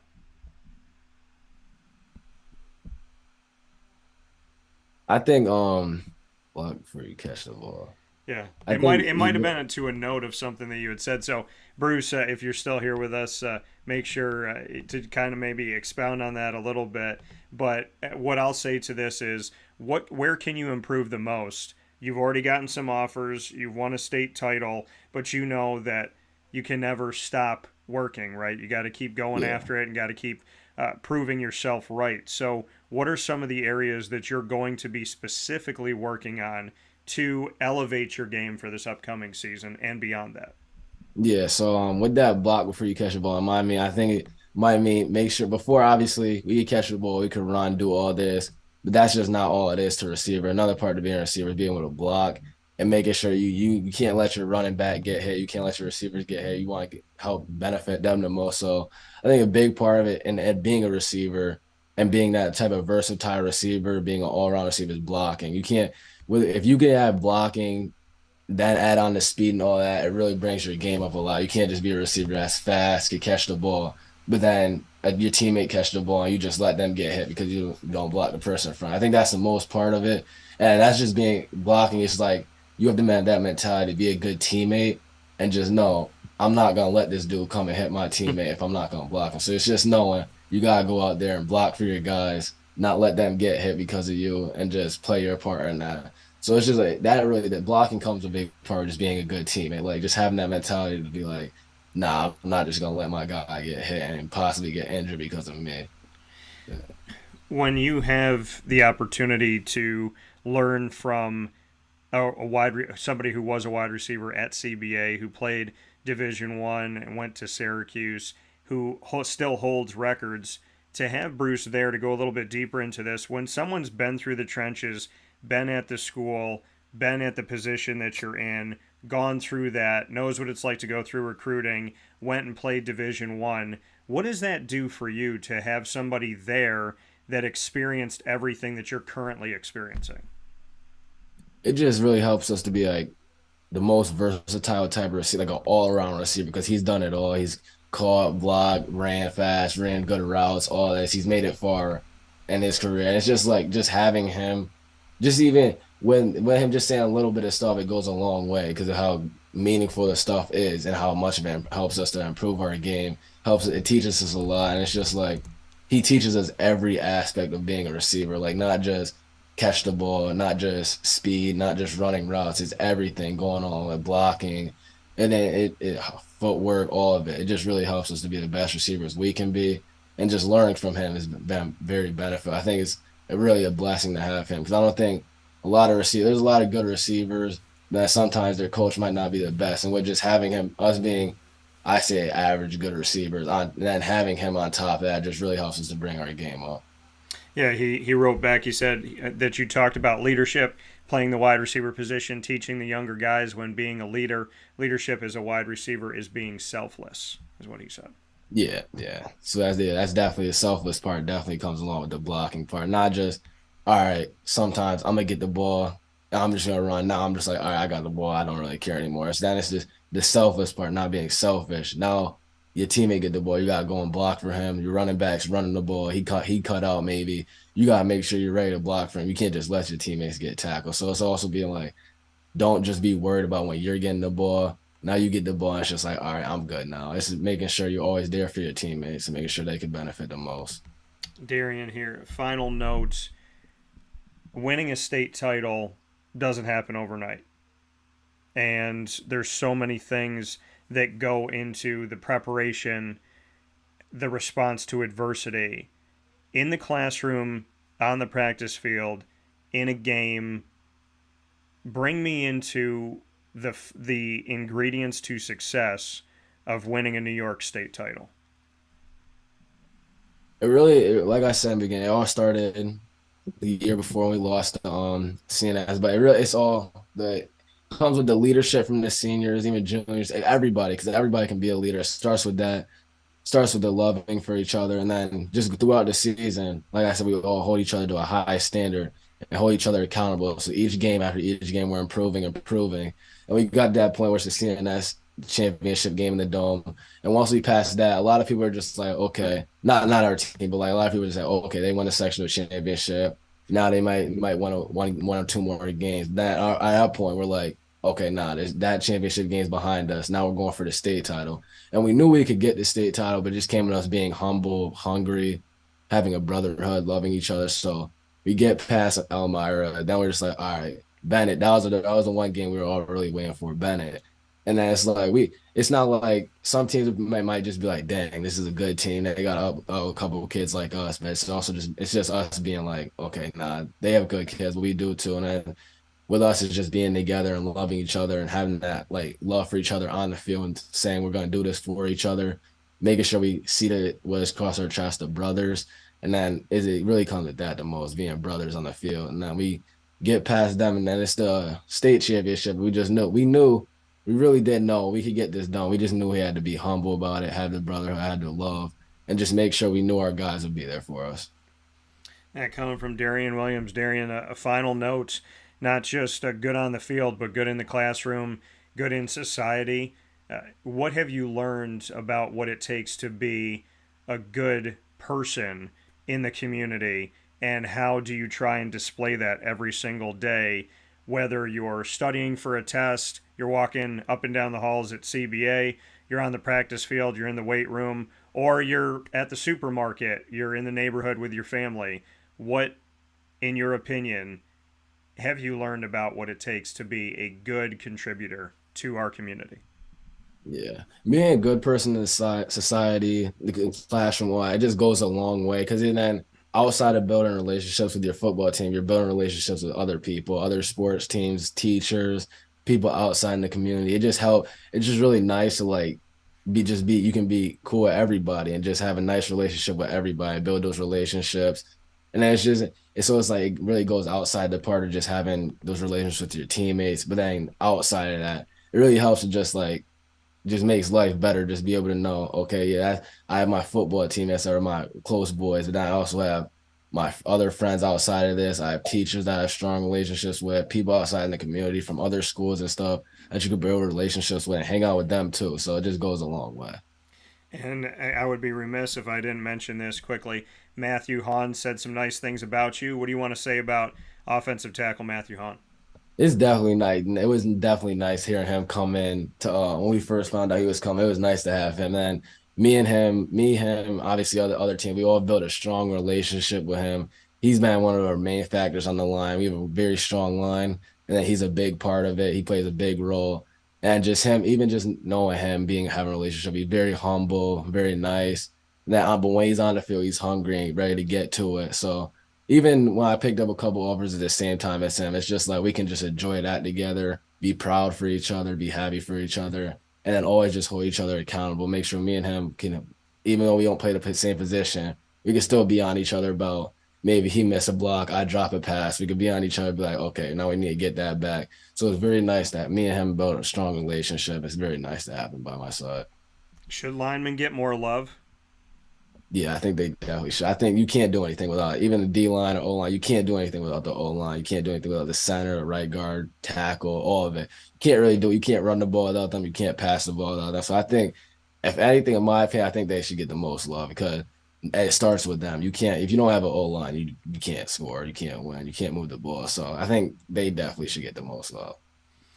Love it and agree with all of it. Darien Williams here, CBA Syracuse wide receiver, New York State champion, 2025 college recruit with plenty of offers that have already come in. Darien, just like with Matthew, I don't know how to say goodbye, so what I'll say is see you later. I have the utmost respect for you. Thank you for representing my alma mater in such a tremendous way, and the happiest of New Year's to you and your family. I look forward to talking with you soon. Happy New Year. Thank you for having me on. All right, take care. You too. Thanks. That coming from Darien Williams one more time here on a Wake Up Call with Dan Tortora, where sports truly meets that thing called life. And I don't. I never know how to say goodbye. And if you know me, if you've been around me in any respect over the years here, you know that I don't say goodbye when I hang up the phone. I say see you, because goodbye is final. Goodbye is the end, right? And so I always say see you. And so I think people that have never maybe spoken to me on the phone before might not know how to respond to that or why did I say that. But I say see you because of the fact that I don't want to make anything final. You know, I always, whenever I talk to somebody, it's like, hey, look forward to seeing you next time, talking with you next time, catching up with you. So I'm very excited about all of these wonderful conversations, and I truly don't know how to bid any of them adieu, because we started the show with Christy Salters, Martin, Pat Orr, and Jackie Kallen. We continued it with Matthew Hawn and Darien Williams, and I've been spoiled to have tremendous conversations with all of them in this first broadcast of Wake Up Call for 2024. This is how we're starting the new year, with 5 incredible people joining me this morning. And it's nice when you're on the phone with someone, you're on video with someone, you're doing a show with somebody, and you don't know how to say goodbye because you just respect and appreciate everything that they're bringing to the table, and you want to let them have that avenue and that opportunity to speak. So I'm truly honored that they all have given me the opportunity to share some time with them today and even before today. We're going to take our final step aside of the show. We'll come back and do the ingredients to success, which we've kind of interwoven throughout the show, but we're going to put a definite stamp on the ingredients to success right after this, where sports meets life. You're listening and you're watching Wake Up Call with Dan Tortora around the world.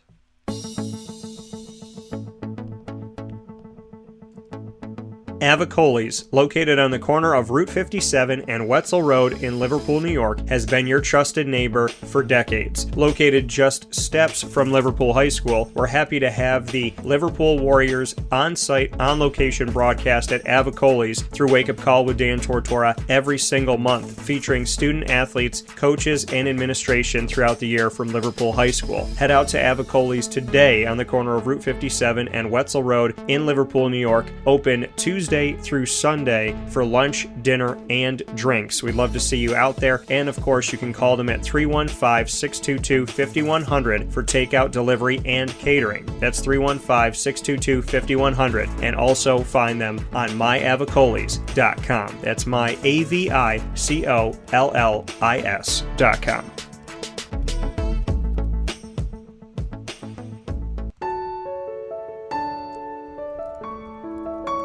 Having peace of mind when you're out of town that your furry-loving friend is safe and sound means taking them to Canine Campground, because we all know that when it comes to the love of our pets, it goes well beyond the call of duty to make sure they're safe and sound. Right, Lily?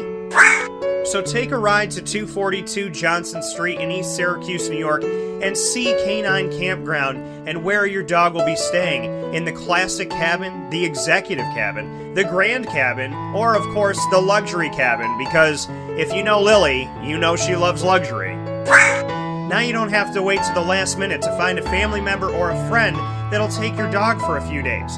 Call Canine Campground at 315-299-4013. That's 315-299-4013. Their drop-off and pickup times are Monday through Sunday. Check K9campground.com for more information. That's the letter K, the number 9, and campground spelled with a K.com. K9campground.com. When you're going out of town, bring your dog to Canine Campground.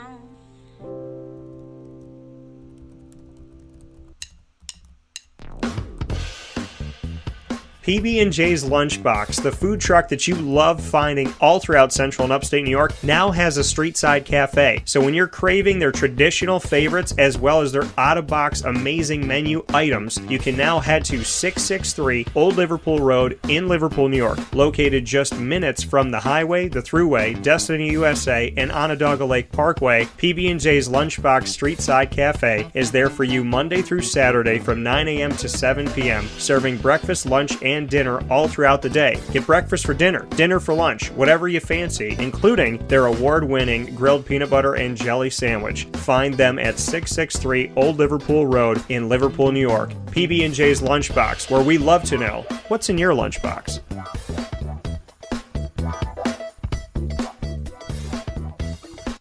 If I had to describe it, I would like to say welcoming and kind of homey. Like, I feel home when I'm here. Here's a special message from North Star Nutrition in North Syracuse and Nutrition Wave in Cicero on their very unique shakes and teas. I always ask them, are you looking for a shake or a tea? Like, are you hungry or do you need a little bit of a pick-me-up? And then from there, I normally gear it towards whichever they prefer. So I say we offer full meal replacement shakes. They're 24 grams of protein, 21 vitamins and minerals. So the vitamins and minerals in that shake make it a full meal. And you'll stay full for about 4 or 5 hours. And if they want a tea, then I'll tell them that there's either 115 to 200 milligrams of caffeine. I would compare it to maybe 2 cups of coffee, and I explain all the benefits that are in the tea. Like, they have B vitamins to sustain your energy all day long. They have a tea for mental clarity and focus. They have a thermogenic tea to help boost your metabolism, burn calories. Aloe is great for nutrient absorption and digestion. And I say there's other flavors in it for the pretty colors and flavors.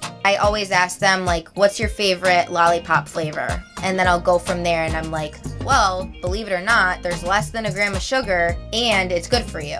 The shakes, I say it's like your favorite candy bar or your favorite ice cream, because you've had them. It genuinely does not taste like a regular protein shake. This was the first yes that I've ever given, because I've always been like too shy or too scared to like talk to people or anything, and this just kind of really opened me up. I've stayed here so long because I just love seeing everybody's faces, having them like sit down at the bar and just telling us little tidbits about their life. You really have no idea what's going on in other people's life, and I feel like this job specifically really puts it into perspective and just kind of helps you enjoy other people's presence.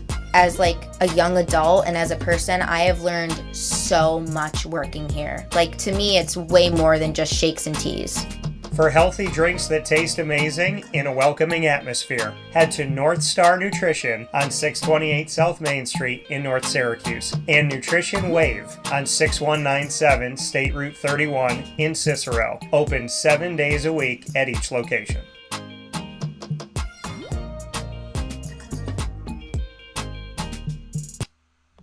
Carvel DeWitt, it's what happy tastes like. Do you know why? Because we make ice cream. Creamy, rich, flavorful ice cream. Not yogurt or iced milk like some of our competitors. Ice cream. Fresh, by hand, daily. For the calorie conscious, we have something new for you. Our new Carvelite. Same great flavor, creaminess, and texture of our regular ice cream with only 35 calories an ounce. So whether you want an ice cream cake, flying saucer, dasher, carvalanche, hard or soft ice cream, we will satisfy your craving with our fresh, handmade regular or new Carvelite ice cream. Carvel DeWitt. It's what happy tastes like.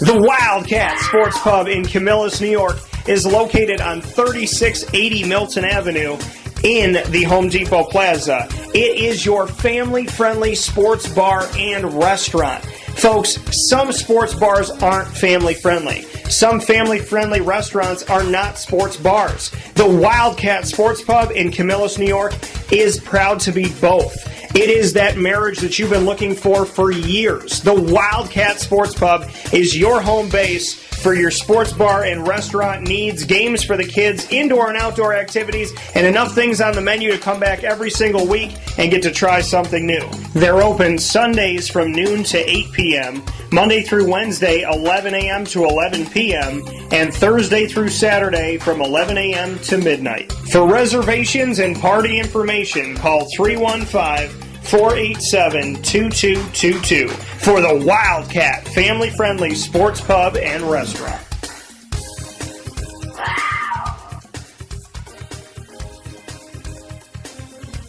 GG Cards and Breaks. Like, comment, subscribe. GG Cards and Breaks coming to you on 639 Delmar Place in Syracuse, New York. Make sure you head over to GG Cards and Breaks every single day of the week. They are open Monday through Saturday from 10 a.m. to 6 p.m. and on Sundays from 10 a.m. to 5 p.m.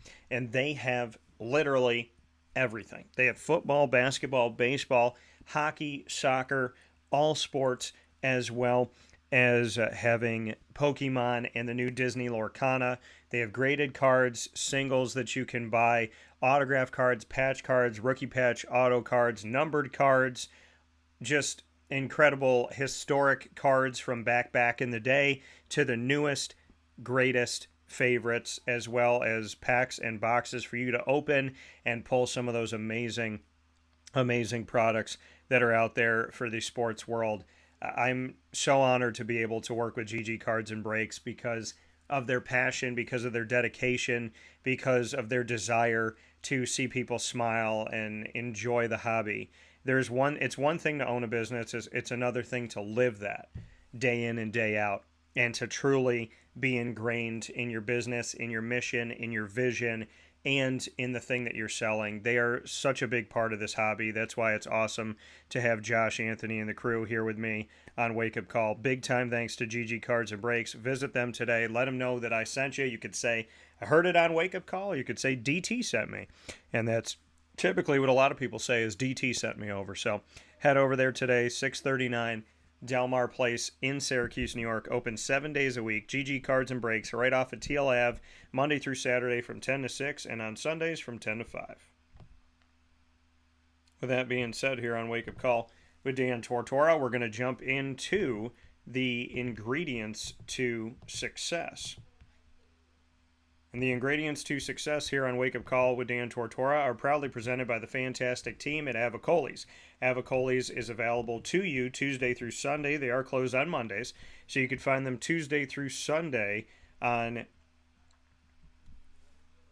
Oswego Road at the corner of Route 57 and aka Oswego Road, and Wetzel Road, 7839 Oswego Road in Liverpool, New York, right down the street from Liverpool High School. You will find Avicolli's. Head there Tuesday through Sunday for lunch, dinner, and drinks. As always, drink responsibly at 7839 Oswego Road in Liverpool. They've been a fabric of our community for decades, and like I said, being right down the street from Liverpool High School, they're within walking distance of the high school. Just cross the street and go straight. You can actually go to the corner where Avicolli's is at and look down the road and probably see Liverpool High School just by taking a gaze down the road. So make sure you go and support Liverpool High School. We do our monthly broadcasts with the Warriors on site, on location at Avicolli's. We just had the girls basketball team out here at the end of 2023 this past week. And I appreciate everybody that's gone to Avicolli's, as well as for takeout, delivery, and catering by calling 315-622-5100. That's 315-622-5100. With that being said, my ingredients to success for this edition, proudly presented by the wonderful Avicolli's, is going to be New Year's, right? A new beginning. The ingredients to success for a new beginning.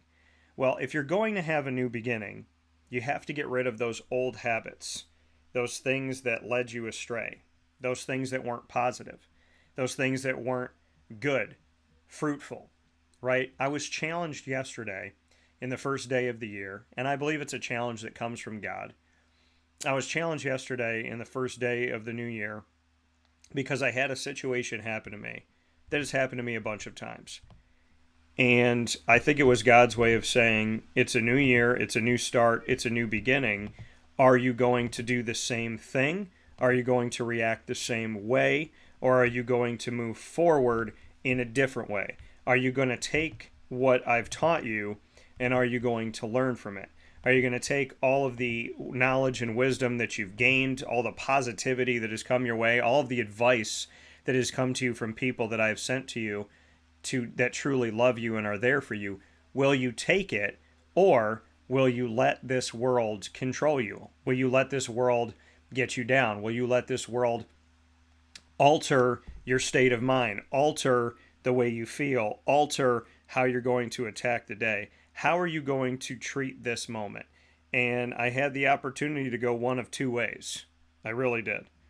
And I want to thank God for the challenge. I want to thank God for the opportunity to take care of myself, the opportunity to do the right thing.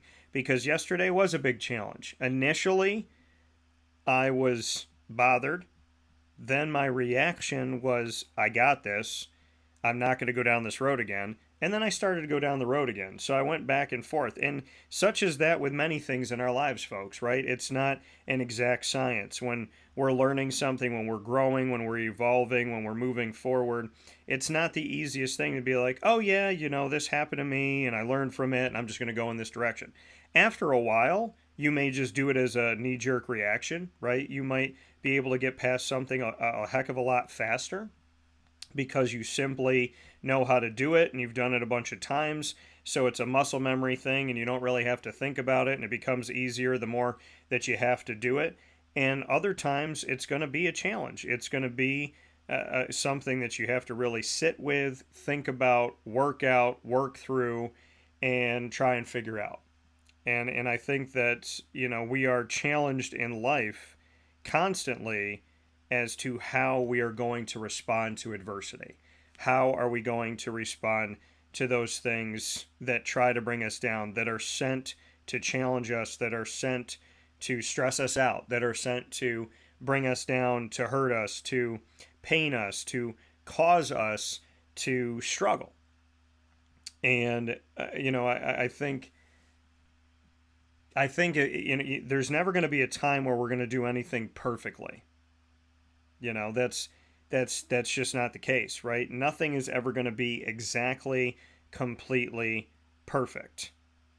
But we can do things in a purposeful way. We can learn from mistakes that we've made. We can learn from the challenges we've had, and we can be stronger from those and go forward. And, you know, in this new year, like I said, as I was challenged right out of the gate, I challenge you that when something happens, because something is going to happen, folks. This is how life is. Something is going to happen that is going to challenge to see whether you have learned or whether you're going to do the same thing. Because God doesn't take you saying, hey, God, I learned my lesson, I figured it out, and God's going to go, okay. No. God's going to go, okay. If you've learned your lesson and you figured it out, then when you're presented with the opportunity to go one of two ways, I want to see if you go down that road that you had been going down, or if you go down this road that is better for you. And like I said, yesterday, being challenged with something out of my control, being challenged with adversity, being challenged with, you know, I can literally go down and have the same bad habits and do the same thing and beat up on myself and be really hard on myself and be pessimistic and be down and be jaded. Or I can say, you know what? Their loss, my gain, move forward. It's going to be okay. And I feel like when we are challenged in life, we have to be able to respond to those in a way that shows that we have learned something. And it's hard. It's not easy. But my ingredients to success for you in 2024 is, you know, your bad habits, right? You know them. Don't be ignorant. Don't pretend like you don't. Don't play naive. You know your bad habits. If you want to get rid of them, they're in your control. You started them. Now you have to change them. Now you have to get rid of them if you really want to step forward. So identify your bad habits. Identify the things that you allow to control your life and make a move to change that. Make a move to change your bad habits to good habits. They say it takes 3 weeks, 21 days to bring about a good habit or a bad one, right? It takes 3 weeks to put something into your life. It takes a second to delete it. It takes a second to get rid of it, right? You might want to stop smoking. So 3 weeks in, you start to create this good habit. And now you're a month in, you're 2 months in, you're 5 months in, you're 9 months in, you're 14 months in. But if you smoke 14 months and a day in, it's gone. Everything you built, right? Now you have to start back at square one. So I think, and it may become easier, right? But as long as you keep going back to these bad habits, you're going to have to keep restarting. And we act like we can just replay life. I didn't like my 20s, so I can go back to them. No, I didn't like the way I handled yesterday, so I'll just handle this day, and then God will give me an extra day in the back end. No. The days that you have are the days that you have. The time that you have is the time that you have. How you spend your time, how you live your life, this is your legacy. This is what you're leaving. It's what you're leaving for yourself. It's what you're leaving for your kids. It's what you're leaving for your business, for your career. Whatever you put out there is what you're leaving the world with. And as much as you try to erase history, you can't. So the one thing that really kicked me in the tail last night when I was praying, and this morning when I woke up thinking about this thing that bothered me, is that I have to make a choice if I'm going to spend any more days, any more time worrying about things I can't control and being bothered by people that don't respect me. Because I've spent a lot of time with people that don't respect me, thinking about people that don't respect me, worrying about people that don't respect me. How could they do these things that I could never do to them? I've spent so much of my life thinking about how can people treat me a way that I would never treat them? How could somebody lie to me? How could somebody waste my time? And you know what I realized after all the time that I've spent wondering why people do things? It's never given me an answer as to why they did it. It's never made them change, and it's never made the situation better. So you have a choice. You can think about all the things you can't control, worry about all the things you can't control, and at the end of it, still not be able to control it, and more often than not, never get the answers you're looking for. Or you can say, hey, I can control myself, I can control my response, I can control how I choose to live my life, and if this person or this situation doesn't care about me, why am I going to care about it? Why am I going to put any more energy into something that somebody else is obviously not putting any energy into? We spend so much time worrying about people that are already on to letting the next person down. They're already on to lying to the next person, wasting the next person's time. That's where they are right now. They're not even thinking about you. They hurt you. They don't even know they hurt you. They just deleted you. They moved on. What are you going to do? Are you going to worry about the people that are not concerned about you at all and waste your life thinking about people that don't care about you? Or are you going to care about yourself and have the respect for yourself to spend your time wisely and to actually enjoy the time that God has given you? We only have one life. One. Even if you believe in reincarnation, you come back as a butterfly, you're going to live a different life. You have one opportunity to do things to the best of your ability. And worrying, fretting, complaining about things you can't control never changes them. The only thing that you can do in a bad situation is take a step back, take a deep breath, learn from it, and move forward. Why we spend time thinking about people that do not respect or care about us is beyond me. Logically, it seems crazy to care for a second about somebody that's... to spend... I shouldn't say to even care, because I care about everybody and I pray for everybody, but to fret over someone who doesn't care about you, someone who doesn't respect you, someone who doesn't want to be a part of your life, who doesn't want to support you, who doesn't want to be there for you. Why would you spend any time thinking about people that do not care about you? You don't matter to them. So why would you even waste your breath?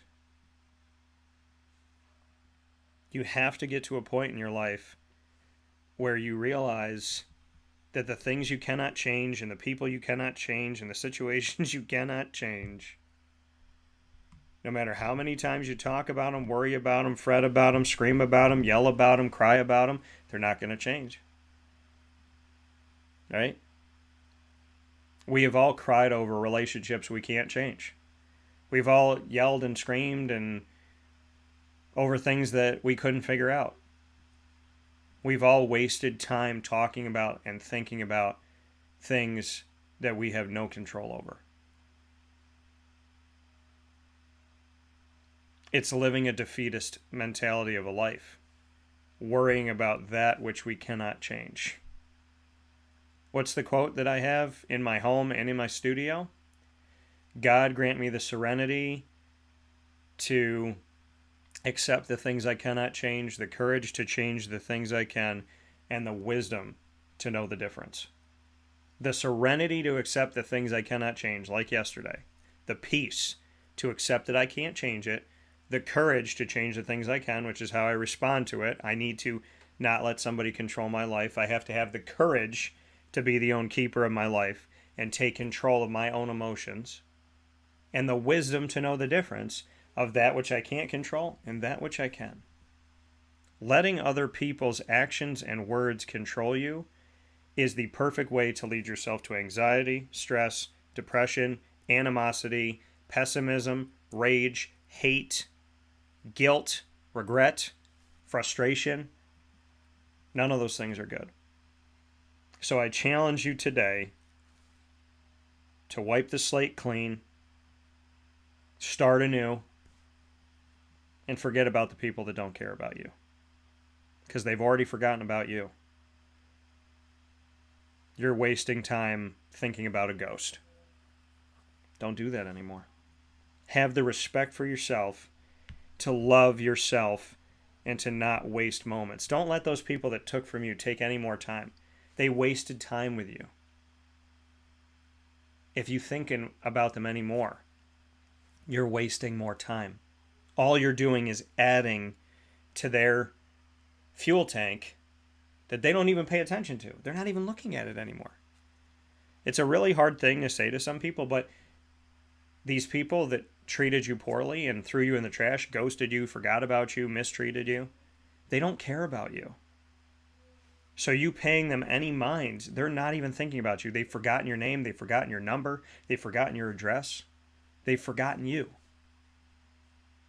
You are literally thinking about a black hole that you will only sink deeper and deeper into until you feel like you disappear. Well, Dan, I want to disappear. No, you don't. Don't ever let somebody make you feel that way. God loves you. You were born for a reason. And today is a new day. This hour is a new hour. You might have just gotten a bad text message. You might have just gotten a frustrating email. You might have just had a bad moment on the road, or a moment in the grocery store, a moment at work. Your romantic relationship might be ending. Your friendships might be ending with certain people. And you can spend the rest of the day and the rest of this week and the beginning of a new year worrying about things you cannot change. Or you could do the things you can do to change, to be better, to grow, to evolve.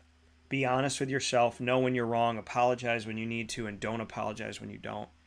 Have the confidence and the courage to move forward boldly. And one day you will realize, hopefully that day is today, that the people that do not value you have no right to a moment in your life. Remember that. The people that do not value you have no right to a single moment in your life. Keep your gas tank full and use it wisely. With that being said, I want to thank you for tuning in to this, the first broadcast of 2024. I can't believe we're here, but we are. And I hope this year doesn't go by fast, because last year it felt like I just said it was January 2023. Now it's January 2024. So God, may time be long, fun, and go by slowly. In Jesus' name, amen. Thank you for watching and listening on youtube.com and facebook.com, both /wakeupcalldt, wakeupcalldt.podbean.com, Monday through Friday from 9 a.m. to 11 a.m. Eastern Time, all around the world. Once the shows go live, they jump into our archive on Amazon Music, Audible, iHeartRadio, iTunes, and Apple Podcasts, Player FM, Podbean, Podchaser.com, Podvine, Spotify, TuneIn, YouTube. All you have to do is search Wake Up Call with Dan Tortora, or one word, Wake Up Call DT. A big time thanks to our incredible partners in Central and Upstate New York, and a Happy New Year to our wonderful team. Carvel DeWitt, Ma and Pa's Kettle Corn and Popcorn Factory, the Wildcat Sports Pub, GG Cards and Breaks, Chick-fil-A Cicero and Chick-fil-A Clay, Avicolli's Canine Camp Dog Daycare, PB&J's Lunchbox, Canine Campground Dog Boarding, Mother's Cupboard, Great Lakes Honda City, Pizza Man, North Star Nutrition, and Nutrition Wave. And of course, we are the proud exclusive partners of your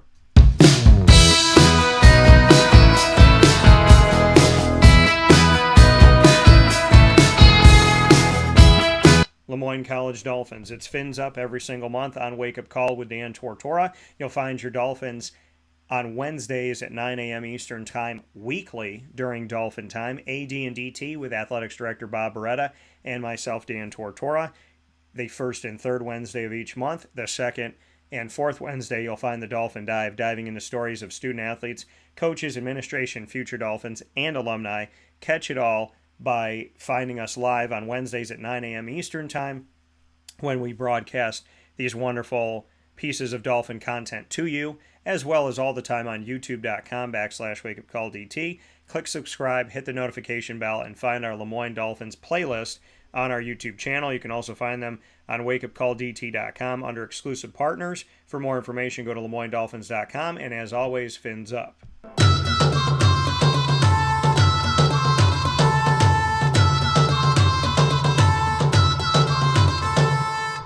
The Bryan and Stratton College Bobcats of Syracuse are exclusive multimedia marketing partners with Wake Up Call with Dan Tortora. The Bobcats come to you every single month, all throughout the year, with fantastic conversations with men's and women's soccer, men's and women's basketball, baseball, as well as esports coming up here with the Bryan and Stratton College Bobcats of Syracuse. Find all of our content by subscribing to youtube.com /wakeupcalldt, hitting the notification bell, and finding our playlist on our YouTube channel that is marked BSC Syracuse. You can also find the Bobcats on our website, wakeupcalldt.com, under exclusive partners. For more information on your Bobcats, go to syracuse.bscbobcats.com, and as always, go Bobcats.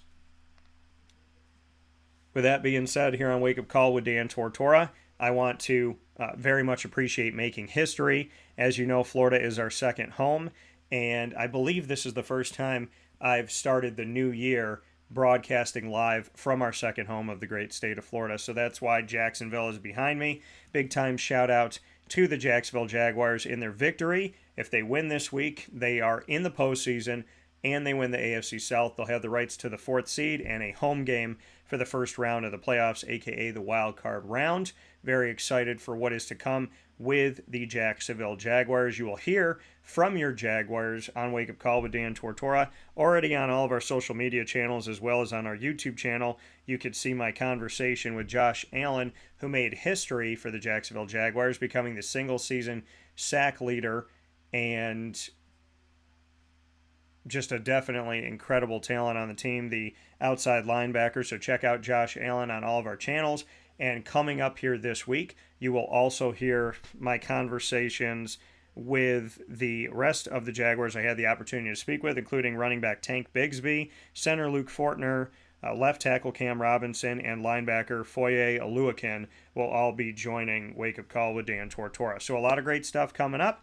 Thank you in Christy's Corner for Christy Salters-Martin, International Boxing Hall of Famer, for joining me, boxing photographer and the owner of one of the best restaurants in central and upstate New York, and one of the best places I've ever had food anywhere in the country, PB&J's Lunchbox on 663 Old Liverpool Road in Liverpool, New York. And our special guest for this Christy's Corner, Jackie Kallen, the First Lady of Boxing, who has done so many things from being a promoter to being a manager to working in the journalism and broadcast world. Everything she's done, production.